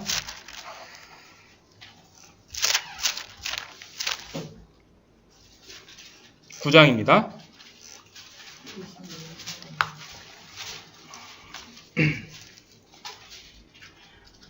9장 11절부터 제가 읽겠습니다. 9장 11절 주께서 가라사대 일어나 직가라 하는 거리로 가서 유다 집에서 다소 사람 사울이라 하는 자를 찾으라. 저가 기도하는 중이라. 저가 아나니아라는 사람이 들어와서 자기에게 안수하여 다시 보게 하는 것을 보았느니라 하시거늘 아나니아가 대답하되 주여 이 사람에 대하여 내가 여러 사람에게 들사온즉 그가 예루살렘에서 주의 성도에게 적지 않은 해를 끼쳤다 하더니 여기서도 주의 이름을 부르는 모든 자를 결박할 권세를 대제사장들에게 받았나이다 하거늘 주께서 가라사대 가라 이 사람은 내 이름을 이방인과 임금들과 이스라엘 자손들 앞에 전하기 위하여 택한 나의 그릇이라. 그가 내 이름을 위하여 해를 얼마나 받아야 할 것을 내가 그에게 보이리라 하시니 아나니아가 떠나 그 집에 들어가서 그에게 안수하여 가로되 형제 사울아 주 곧 내가 오는 길에서 나타나시던 예수께서 나를 보내어 너로 다시 보게 하시고 성령으로 충만하게 하신다 하니 즉시 사울의 눈에서 비늘 같은 것이 벗어져 다시 보게 된지라. 일어나 세례를 받고 음식을 먹으며 강건하여 지니라. 아나니아를 보내요. 성경에는 사도행전에는 아나니아가 3명이 나와요. 첫째, 자기 판 재산을 숨긴 아나니아와 삽비라, 죽은 아나니아죠. 두 번째, 사울에게 안수를 한 이 아나니아. 세 번째, 대제사장 아나니아. 이렇게 나와요. 자, 아나니아, 여러분들이 지금 아나니아예요. 다메섹까지 사울의 소문이 들렸어요. 240km 떨어졌어요.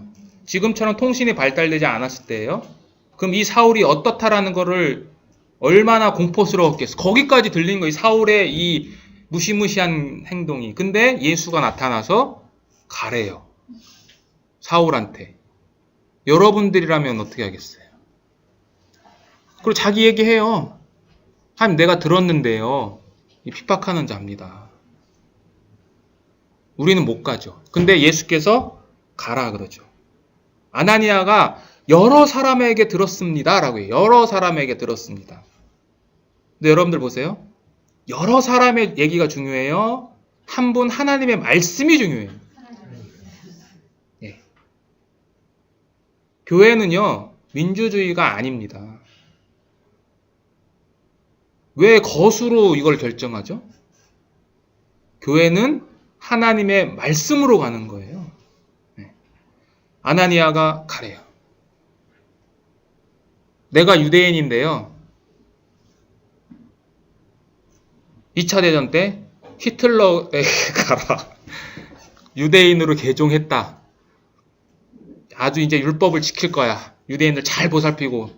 여러분들은 믿겠습니까? 안 믿죠. 근데 갔어요. 그래서 예수의 말씀을 전해요. 여기서 예수께서 바울에게 하신 말씀은 두 가지로 나눠요. 첫째, 복음 증거할 사람이야, 이 사람. 모든 이방인들. 복음 증거할 사람. 둘째, 그 복음을 증거하면서 고난받을 거야. 이 두 가지를 얘기해요. 그래서 사도행전 이후에 바울의 이야기는 이 두 개죠. 복음 전함과 고난. 우리는 복음 전함과 고난과 플러스 이 세상의 영광도. 왜 교회가 쉽게 얘기해서 고지론이라고 하는데요. 이 세상에서 뛰어나야만 복음을 전할 수 있나요? 돈이 많아야 복음 전하나요? 아니거든요. 물론 그것이 필요 없다라는 게 아니에요. 근데 그리스도인의 삶의 모습이 이 세상을 보는 관점으로 바뀌어서 이 세상의 영광도 함께 구해요. 근데 복음은 그렇지 않아요. 복음은 예수와 함께 고난을 받으라 그래요. 바울은 그 고난을 내 육신에 채운다 그래요. 자기 스스로. 힘들죠. 그렇지만 저 세상 하나님 나라에 있는 그 영광과는 좋게 비교할 수 없도다. 그러니까 우리가 저 하나님의 영광, 보이지 않는 그 영광을 현실로 느끼지 않으면 이 세상은 늘 힘들어요. 왜 나만 이렇게 살아야 되지? 늘 불평이죠. 저 영광을 못 보는 거예요. 십자가의 영광을 못 보는가 그러는 거예요. 현실 삶에 우리는 핑계를 대죠. 살아가니까. 살다 보면 그런 거 아니야? 바울은 안 그랬는데요. 그럼 또 그래요. 바울은 바울이잖아요. 야고보 사도가 그러죠. 엘리야가 기도했더니 3년 반 동안 비가 안 왔어. 근데 그 다음에 뭐라 그래요? 그는 우리와 뭐가 같은 사람이다. 같은 사람이에요. 같은 주를 모시고 있어요. 같은 주님이 동일한 능력을 우리에게 허락하세요. 근데 우리는 그걸 잊어버리는 거죠. 그래서 바울에는 고난과 복음 전환과 고난, 그리고 그거를 어떻게 잘 감당했는가, 이 바울이 그걸 보여주는 거예요. 사도행전에. 자, 그래서 바울이 이제 눈이 떠졌어요. 세상을 눈은 어두워지고 하나님 보는 눈이 밝아졌어요. 그 다음에 어떻게 하냐면 19절 보세요. 다시 19절 펴 있으니까 사울이 다메섹에 있는 제자들과 함께 며칠 있을새. 같이 한번 읽어보겠습니다. 30절. 즉시로 각 회당에서 예수의 하나님의 아들이심을 전파하니. 눈 떠졌어요. 즉시로 뭐 했어요? 즉시로 복음 전했어요. 그런데 제가 여기 빨간 글씨를 이렇게 해놨죠. 그 전한 내용이 뭐예요? 예수의 하나님의 아들이심을 전파했다는 거죠. 사도행전에는요, 예수가 하나님의 아들이다 라고 하는 구절은 여기가 처음이에요. 사도행전 9장 5절에 사도 바울이 물어보죠. 회심 전에 사울이. 주님, 누구시죠? 주님 누구세요?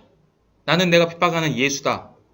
그런데 그렇게 물었던 사울이 지금 그 예수를 이제 뭐라 그래요? 그 예수가 하나님의 아들이다라고 첫 번째 메시지를 전한 거죠. 예수가 하나님의 아들이라고 하는 이 메시지는요, 복음서의 공통적인 내용이에요. 마태복음 27장 한번 보세요. 마태복음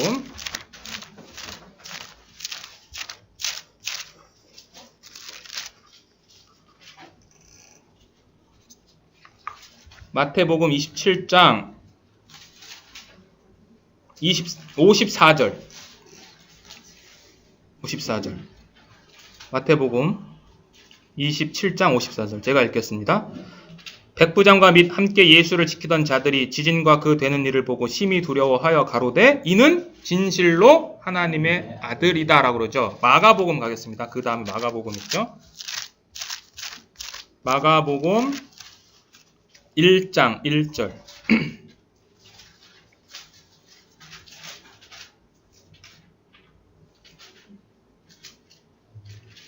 1장 1절 읽어보겠습니다.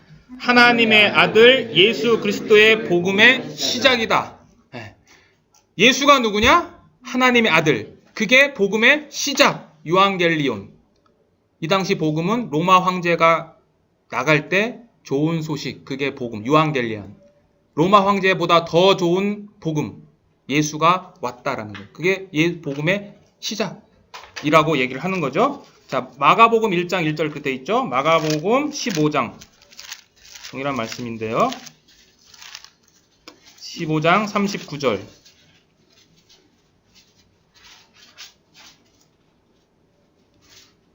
아까 마태복음하고 동일한 말씀입니다. 제가 읽을게요. 예수를 향하여 섰던 백부장이 그렇게 운명하심을 보고 가로되 이 사람은 진실로 하나님의 아들이었다. 요한복음 20장.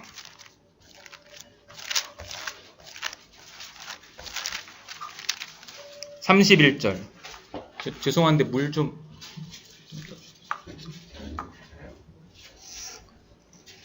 요한복음 20장 31절. 30절 31절 같이 한번 읽어볼까요? 요한복음 20장 30절 31절 시작. 예수께서 제자들 앞에서 이 책에 기록되지 아니한 다른 표적도 많이 행하셨으나 오직 이것을 기록함은 너희로 예수께서 하나님의 아들 그리스도이심을 믿게 하려 함이요 또 너희로 믿고 그 이름을 힘입어 생명을 얻게 하려 함이니라. 사도 요한이 요한복음을 기록한 목적이에요. 왜 요한복음 이렇게 기록했냐? 이 외에도 많은 표적이 있는데 왜 7개만 택했냐?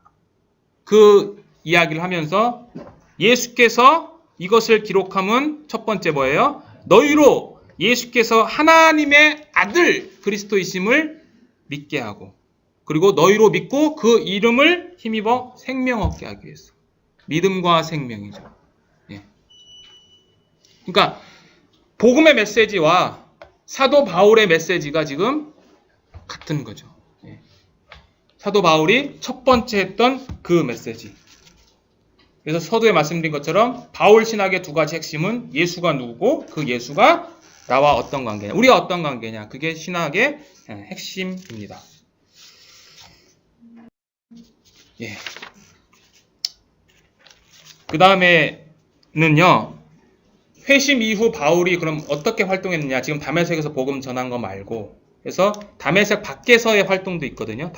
지금 다메섹에서 복음 전한 거고, 다메섹 밖에서는 어떤 일이 있냐 보면, 아까 읽었으니까 여기만 보겠습니다.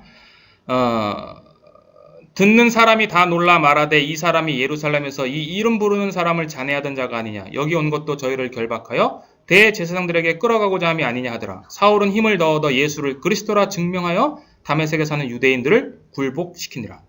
여러 날이 지나매 유대인들이 사울 죽이기를 공모하더니 그 계교가 사울에게 알려지니라. 저희가 그를 죽이려고 밤낮으로 성문까지 지키거늘 그의 제자들이 밤에 광주리에 사울을 담아 성에서 달아 내리니라. 제가 여기 노란색으로 이렇게 해놨는데요. 이유가 있습니다. 이 22절과 23절에는 빠져있는 사도 바울의 행적이 있는데 그 사도 바울의 행적은 사도행전이었고요. 갈라디아서에 있어요. 여기 보면 사도 바울이 핍박을 하니까 예수 그리스도를 더욱 증명했어요. 다메섹에 사는 유대인들이 그것에 굴복됐어요. 근데 여기서 굴복됐다는 거는요, 복음에 굴복했다 이런 맛이 아니고요. 그들이 예수 그리스도라는 소리를 듣고 혼란해졌다는 거예요. 혼란하니까 그 다음 뭐예요? 그 전에 계속 유대인들이 핍박하는 거죠. 그래서 여러 날이 지났다라는 것은 원래 원문상으로는 많은 날들이 지난 후에요. 많은 날들이, 히브리 관형이에요. 많은 날들이 지난 후에. 그래서 갈라디아서 1장 17절을 가겠습니다. 갈라디아서 1장 17절. 이 사이에 있는 내용이에요.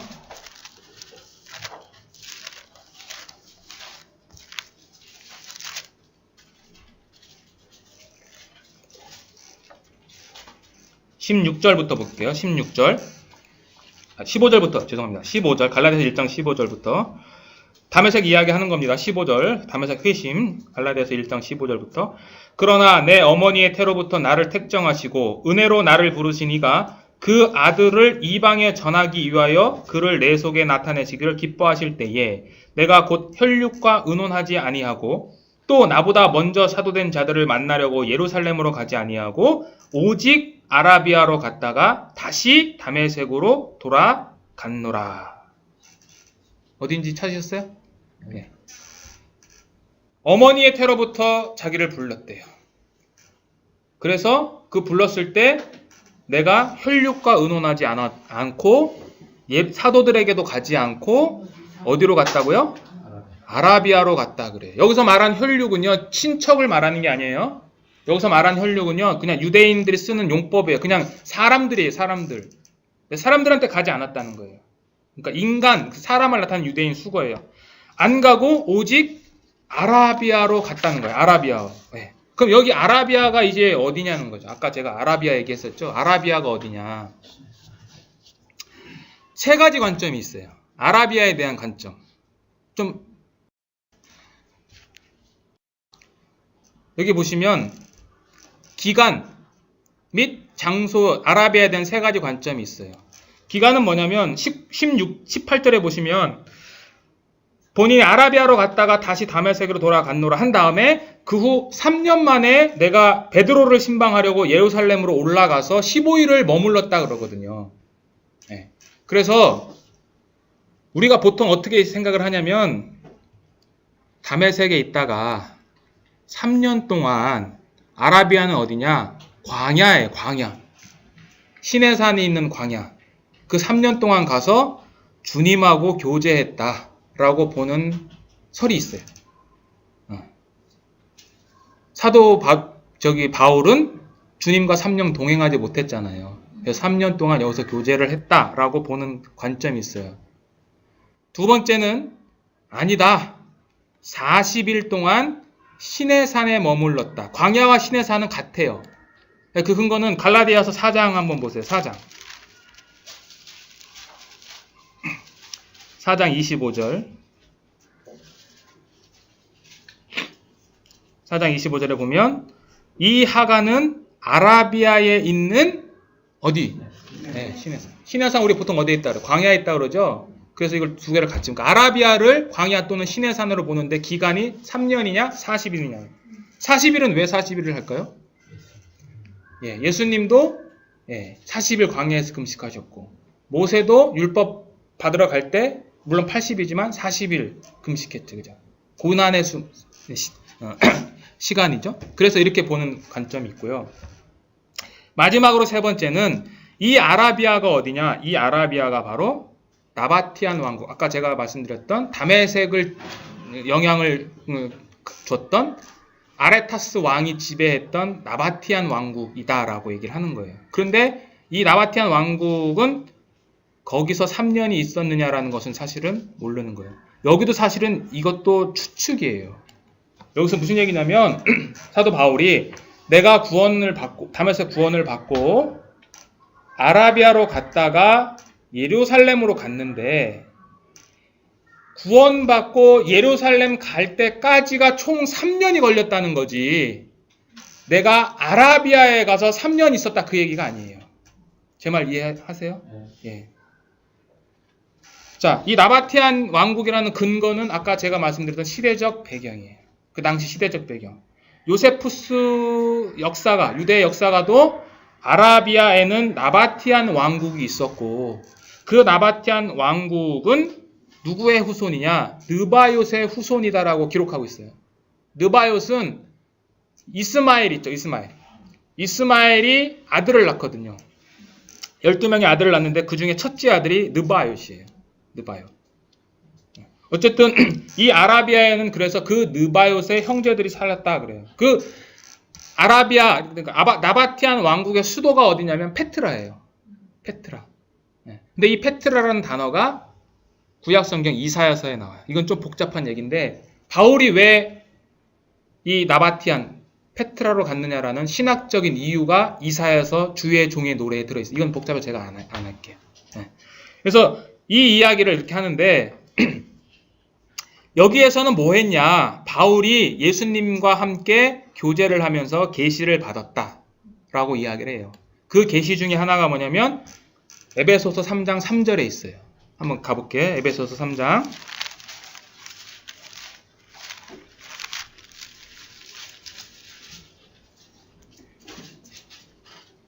에베소서 3장 3절 1절부터 제가 그냥 읽겠습니다. 이러함으로 그리스도 예수의 일로 너희 이방을 위하여 갇힌 자 된 나 바울은 너희를 위하여 내게 주신 하나님의 그 은혜의 경륜을 너희가 들었을 터이라. 곧 계시로 내게 비밀을 알게 하신 것은 내가 이미 대강 기록함과 같으니 이것을 읽으면 그리스도의 비밀을 내가 깨달은 것을 너희가 알 수 있다. 계시로 받았다. 계시. 근데 이것을 읽으면 그것이 뭔지, 그리스도의 비밀, 계시, 그리스도의 비밀이 뭔지 안다라는 거예요. 그럼 여기서 말하는 그리스도의 비밀은 뭐냐? 그 뒤로 읽어보면 교회의 비밀. 유대인과 이방인, 도저히 합칠 수 없는 이 두 민족이 예수 그리스도로 말미암아 하나가 된다는 것. 그게 비밀이죠. 유대인들 입장에서 도저히 생각할 수 없는 그것을 깨달았다는 것을 얘기하는 거죠. 그럼 이 계시를 언제 받았겠느냐? 바로 이것을 주장하는 사람들은 이때 아니었겠느냐라고 얘기를 하는 거죠. 그리고 이때 주님의 개인적인 가르침을 많이 받았다. 그래서 사도 바울의 서신서에 보면 주님의 가르침이 많이 녹아있다. 그 이유가 바로 이거다라고 얘기를 하는 거고요.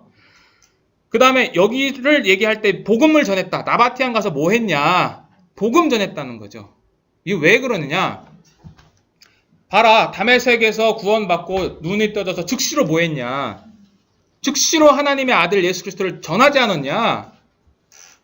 근데 이거를 할 필요가 있겠느냐?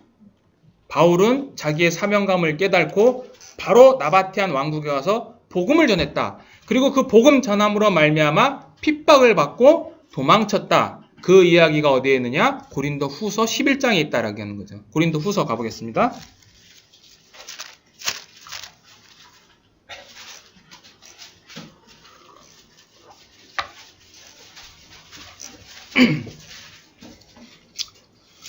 고린도 후서 11장 32절 33절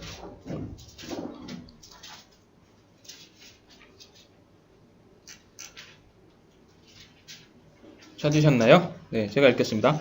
주 예수의 아버지 영원히 찬송할 하나님의 나의 거짓말이 아니하는 줄을 아시니라. 32절에 다메섹에서 아레다 왕의 방백이 나를 잡으려고 다메섹 성을 지킬새 내가 광주리를 타고 들창문으로 성벽을 내려가 그 손에서 벗어났느니라. 여기 보면 바울이 뭐라냐면 내가 다메섹에 있는데 아레타스 사세요. 아레타스 왕의 방백, 신하죠. 그 신하가 자기를 잡으려고 해가지고 다메섹에서 성벽에서 내려가서 도망쳤다 그러죠. 응? 자, 이 이야기가 사도행전 9장 24절 25절 내용이라는 거예요. 다시 사도행전 9장 갈게요.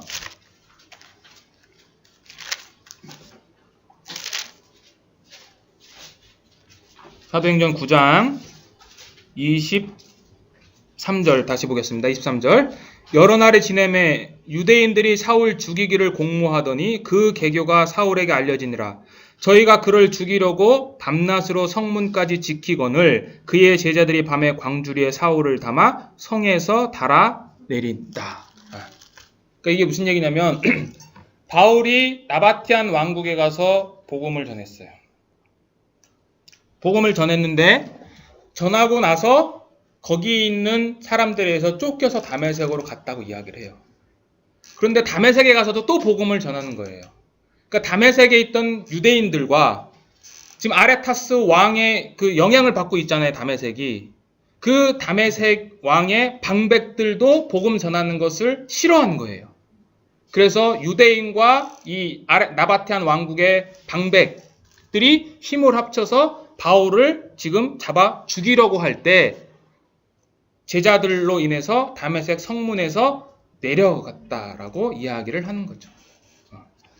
그래서 이거를 고린도후서 11장 32절 33절 사건과 사도행전 9장 24, 25절 사건을 같이 보는 거예요. 어떤 걸 선택해도 성경에 정확하진 않아요. 저는 개인적으로 세 번째를 지지합니다. 여러분들은 뭐 알아서 하셔도 됩니다. 그래서 성벽을 내려갔다. 이거는요, 그 당시에 굉장히 수치스러운 거예요. 로마 군인들이 전쟁터 나가잖아요. 전쟁 나갔을 때 가장 영광스러운 무공인이 있어요. 그 무공인이 뭐 하냐면은 성벽을 제일 먼저 올라가는 자가 가장 영광스러운 자예요. 특전사 나오셨나요? 아니세요. 지금으로 얘기하면 그냥 전쟁 나면 적진으로 먼저 가는 사람. 근데 바울은 그게 아니라 자기는 거기서 내려왔대요. 왜? 복음 전하다가. 바울은 자기의 강함을 얘기한 게 아니라 자기의 약함을 얘기하는 거죠. 왜요? 그 은혜가 내가 족한 거거든요. 내가 약할 때 곧 그리스도가 강함인 거거든요.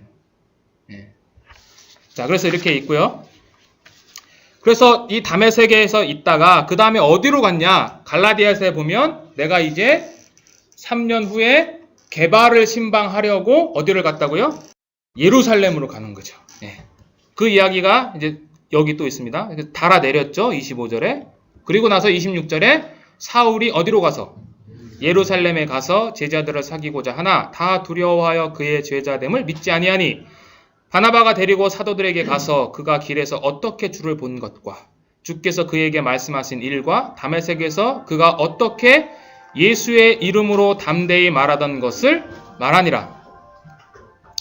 사울이 제자들과 함께 있어 예루살렘을 출입하며 또 주 예수의 이름을 담대히 말하고 헬라파 유대인들과 함께 말하며 변론하니 그 사람들이 죽이려고 힘쓰거늘 형제들이 알고 가이사랴로 데리고 내려가서 다소로 보냈다. 이 같은 내용이에요.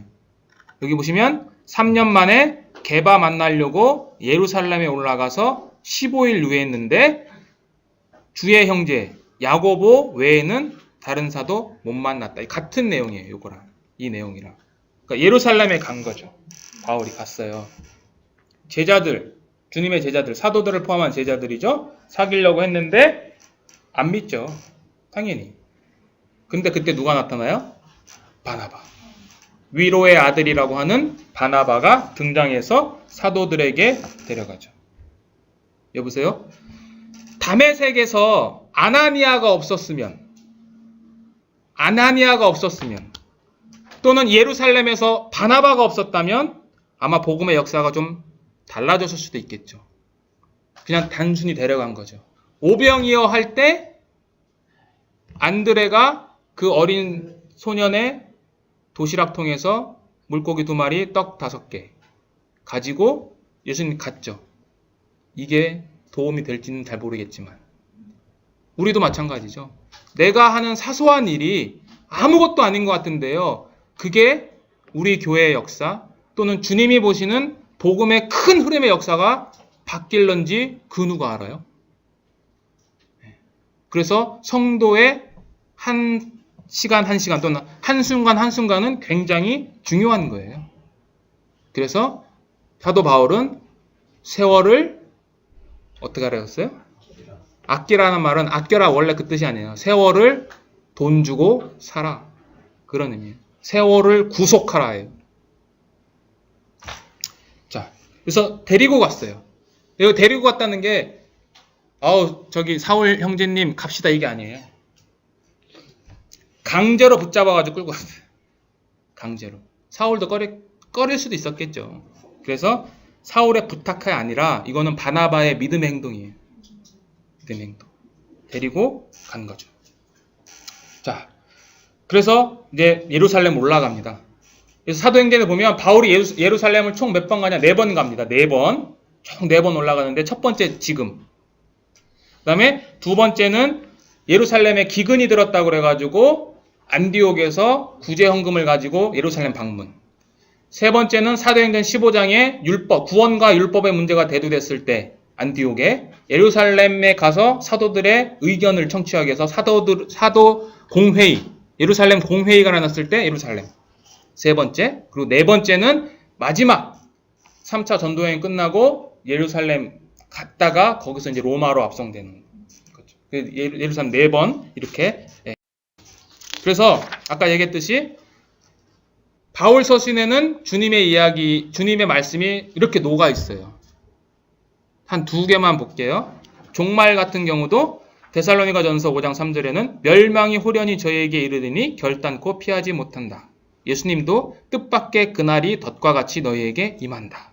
이온도 맨 밑에 혼인한 자들에게 내가 명하노니 여자는 남편에게서 갈리지 말고 남편도 아내를 버리지 말라. 예수님은 그러므로 하나님이 짝지어 주신 것을 사람이 나누지 못할지니라 하시더라. 여기도 위에 보겠습니다. 이와 같이 주께서 복음 전하는 자들이 복음으로 말미암아 살리라 명하셨느니라. 여행을 위하여 주머니나 두벌 옷이나 신이나 지팡이를 가지지 말라. 이는 일꾼이 저 먹을 것 받는 것이 마땅하다. 성만찬. 내가 너희에게 전하는 것은 주께 받은 것이니 곧 주 예수께서 잡히시던 밤에 떡을 가지사. 여기도 마찬가지. 그래서 바울 서신에는 이러한 내용들이 녹아 있어요. 주님으로부터 들은 거죠. 그래서 정리를 하겠습니다. 그래서 회심 후 예루살렘 방문까지가 어떻게 되냐. 자, 다메섹에서 회심합니다. 그리고 거기서 복음을 전파해요. 그리고 아라비아로 갑니다. 아라비아에 가서 묵상 교제 또는 복음 전파를 합니다. 그리고 다시 다메섹으로 옵니다. 다메섹에서 복음을 전하다가 핍박이 일어나서 피신을 했고 성벽에서 내려가서 이제 예루살렘으로 올라가서 예루살렘에서 베드로와 야고보만 만납니다. 다른 사도 못 만나고 15일 동안 만나요. 그래서 이때부터 이때까지가 바로 3년 걸렸다라고 이야기를 하는 거죠. 그래서 사도 바울의 그 복음 메시지는 갈라디아서에 보면 갈라디아서 한번 볼게요. 갈라디아서.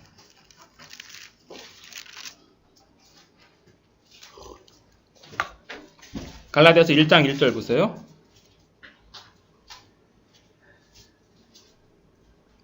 1장 1절. 사람들에게서 난 것도 아니요 사람으로 말미암은 것도 아니요 오직 예수 그리스도와 및 죽은 자 가운데서 그리스도를 살리신 하나님 아버지로 말미암아 사도된 바울은. 자, 사도권 강조하죠. 자, 그리고 2장 가세요. 2장 5절. 2장 5절. 우리가 일시라도 복종치 아니하였으니 이는 복음의 진리로 너희 가운데 항상 있게 하려 함이라. 6절. 유명하다는 이들 중에 본래 어떤 이들이든지 내게 상관이 없으며 하나님은 사람의 외모를 취치 아니하시나니 저 유명한 이들은 내게 더하여 준 것이 없고 도리어 내가 무할례자에게 복음 전함을 맡기를 베드로가 할례자에게 맡음과 같이 한 것을 보고. 이게 뭐냐면 여기 유명한 자들이 누구예요? 세상 유명한 사람들? 아니요. 여기서 유명한 자들은 지금 바울의 사도권을 공격한다고 그랬죠? 갈라디아 교인, 갈라디아에 침입한 거짓 형제들이. 그래서 너 예수도 못 만나고 사도로부터도 직접 가르침 받은 적 없잖아. 바울이 그래서 나는 사도들, 저 유명한 사람, 너희들이 생각하는 저 유명한 예루살렘에 있는 사도들로부터 복음의 계시를 받은 게 아니야. 나는 주님으로부터 직접 계시를 받은 사도야라고 강조하는 거예요. 여기서 말하는 유명한 자들. 그러니까 그 뒷구절과 이어지는 거죠. 그래서 뭐냐? 저 유명한 이들은 내게 도와준 게 없어. 저 사도들은 나한테 도와준 게 없어. 왜? 내가 예루살렘 가서 며칠 머물었는데 15일 동안 내가 저 사도들한테 뭘 배웠겠어? 아니야. 예수님께서 나한테 직접 주신 거야. 강조하는 거예요. 그래서 베드로는 할례자에게 복음 전하는 거고 나는 이방인에게 복음 전하는 건데 가난한 자들을 생각하는 것에 대해서는 나도 같이 생각해라고 그 뒤에 나오는 거예요.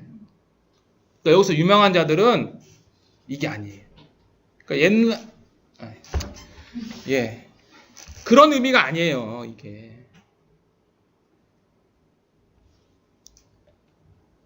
이것 때문에 공부할 필요 없다라고 가르친 적도 있었어요. 네. 유명한 자들이 뭐가 필요하냐? 예수가 우리 있는데. 아닙니다. 그럼 디모데는 누구한테 배웠어요? 네? 내게 듣고 배우고 본 바를 행하라. 그리고 또 다른 사람들을 가르칠 수 있으리라. 가르쳐야 되는 거 아니에요? 가르침은 받는 겁니다. 저도 여러분들도.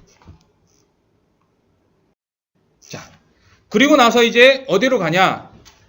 고향 다소로 가이사라에서, 그러니까 성벽에서 내려와서 형제들이 배 타고 고향으로 보내요. 다소로 보내요. 다소, 길리기아로 보내요. 사도행전 가겠습니다. 9장, 사도행전 9장.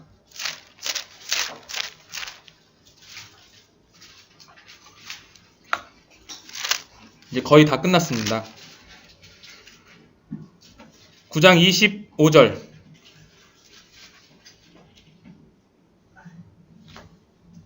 아니요. 잠깐만요. 9장 25절이 아니라 33절이 죄송합니다. 30절. 네. 형제들이 알고 가이사랴로 데리고 내려가서 어디로 간다? 다소로 보내니라. 예루살렘에 가서도 복음을 전파했잖아요. 핍박이 일어나서 형제들이 가이사랴로 데리고 가서, 가이사랴 항구가 있었거든요. 배를 타고 저 북쪽에 있는 가이사랴, 자기 고향으로 바울을 보내요. 거기서 몇 년 있느냐? 약 10년. 고향에서 10년 있어요. 그래서 이 고향에 있는 10년은 영적 교훈이 3가지인데요. 첫째, 인내의 시간이죠. 인내. 자기 지금 복음 전할 수 있잖아요. 누구보다 구약에 정통하잖아요. 하나님께 대한 열심도 가득 찼잖아요. 그런데 고향으로 갔어요. 고향으로. 모세도 광야 40년 아까 얘기했죠. 엘리야도 그릿 시내가에 대한 인내의 시간이 필요해요. 준비되는 시간. 그리고 둘째는 고난의 시간이에요. 고난의 시간. 바울이 빌립보서 3장에 보면 내가 그리스도를 알고 난 이후에 모든 것을 배설물로부터 다 버렸다 라고 얘기를 하죠. 모든 것, 자기 가족, 명예, 돈 다 버린 거죠. 그래서 아마 이때 고향에서 자기 가족들 또는 친척들로부터 배척을 받은 시간이 이때가 아니냐. 지금하고 좀 다르잖아요. 지금도 시골에 가면 이렇게 시족 공동체가 형성되면 한 사람이 잘못되면 온 집안 식구들이 막 이렇게 하는 것처럼 이 당시는 더 그랬겠죠. 더군다나 정통 유대인 랍비, 바리새인의 아들, 유명한 유대교의 전도자가 회심을 해서 왔는데 가만히 있었겠습니까? 그래서 가족들로부터 의절당한 기간으로 보여요, 이때가. 그렇지만 마지막으로는 그런 시간 속에서 하나님의 은혜의 시간이 있는 거예요. 이 얘기는 어디 있냐? 고린도 후서에 있어요. 고린도 후서 가겠습니다. 고린도 후서 12장입니다.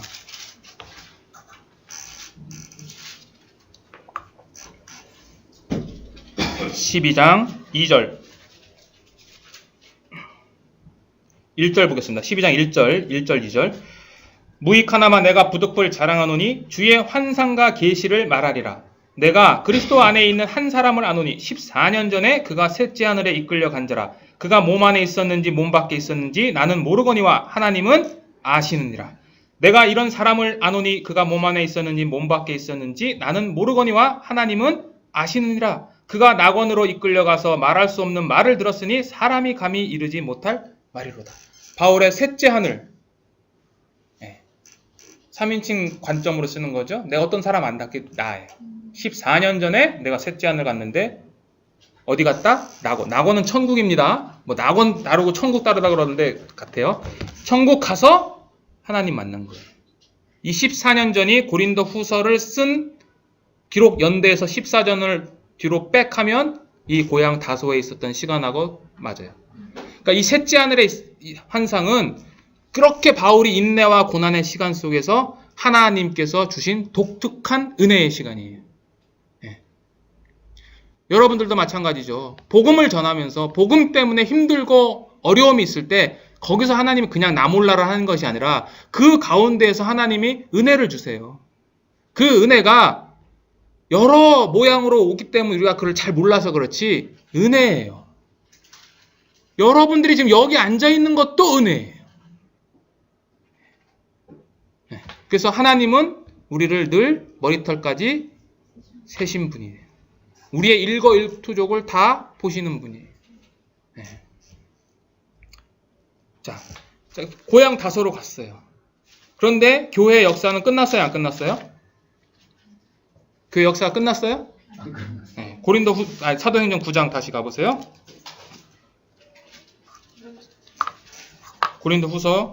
사도행전 9장 30절 제가 보겠습니다. 30절 형제들이 알고 가이사랴로 데리고 내려가서 다소로 보내니라. 31절 같이 읽겠습니다. 그리하여 온 유대와 갈릴리와 사마리아 교회가 평안하여 든든히 서가고 주를 경외함과 성령의 위로로 진행하여 수가 더 많아지니라. 위대한 전도자 사도 바울이 다소로 갔는데 누가는 거기서 복음을 끝을 얘기하는 것이 아니라 오히려 교회가 든든히 서가고 수가 더 많아졌더라. 교회의 주인은 주님이시죠. 나 한 사람 없어도 교회는 갑니다. 그러니까 교만해서는 안 돼요. 내가 없으면 교회가 안 된다? 천만에요. 내가 없어도 하나님은 하십니다. 내가 교회에서 봉사하고 교회에서 교제한다는 것을 은혜로 받아들여야지 그것을 마치 내가 특권인 것처럼 자랑하는 것 자체가 교만인 거죠. 제가 여러분에게 말씀 전해요. 와, 나 이렇게 많이 하는데 천만에요. 여러분들도 마찬가지죠. 저 없어도 교회 갑니다. 여러분들 없어도 교회는 잘 갑니다. 그렇지만 여러분들이 주님께 희생하면 그 희생의 대가를 하나님은 그냥 묵과하시지 않는다는 거죠. 그것을 여러분들에게 능력 주시는 분도 하나님이시고 여러분들에게 기회를 주시는 것도 하나님이시지만 모든 것이 하나님의 은혜지만 그것으로 인해서 하나님이 여러분들에게 영광의 면류관을 주신다고 하셨잖아요. 내가 한 거 아닌데 정말 우리는 복받은 자 아닙니까? 이거를 잊어버리고 산다는 것은 우리가 얼마나 게으르고 나태하고 망각하고 산다는 것의 반증인 거죠. 자, 여기까지고요. 간단한 그림 몇 장 보고 마치도록 하겠습니다.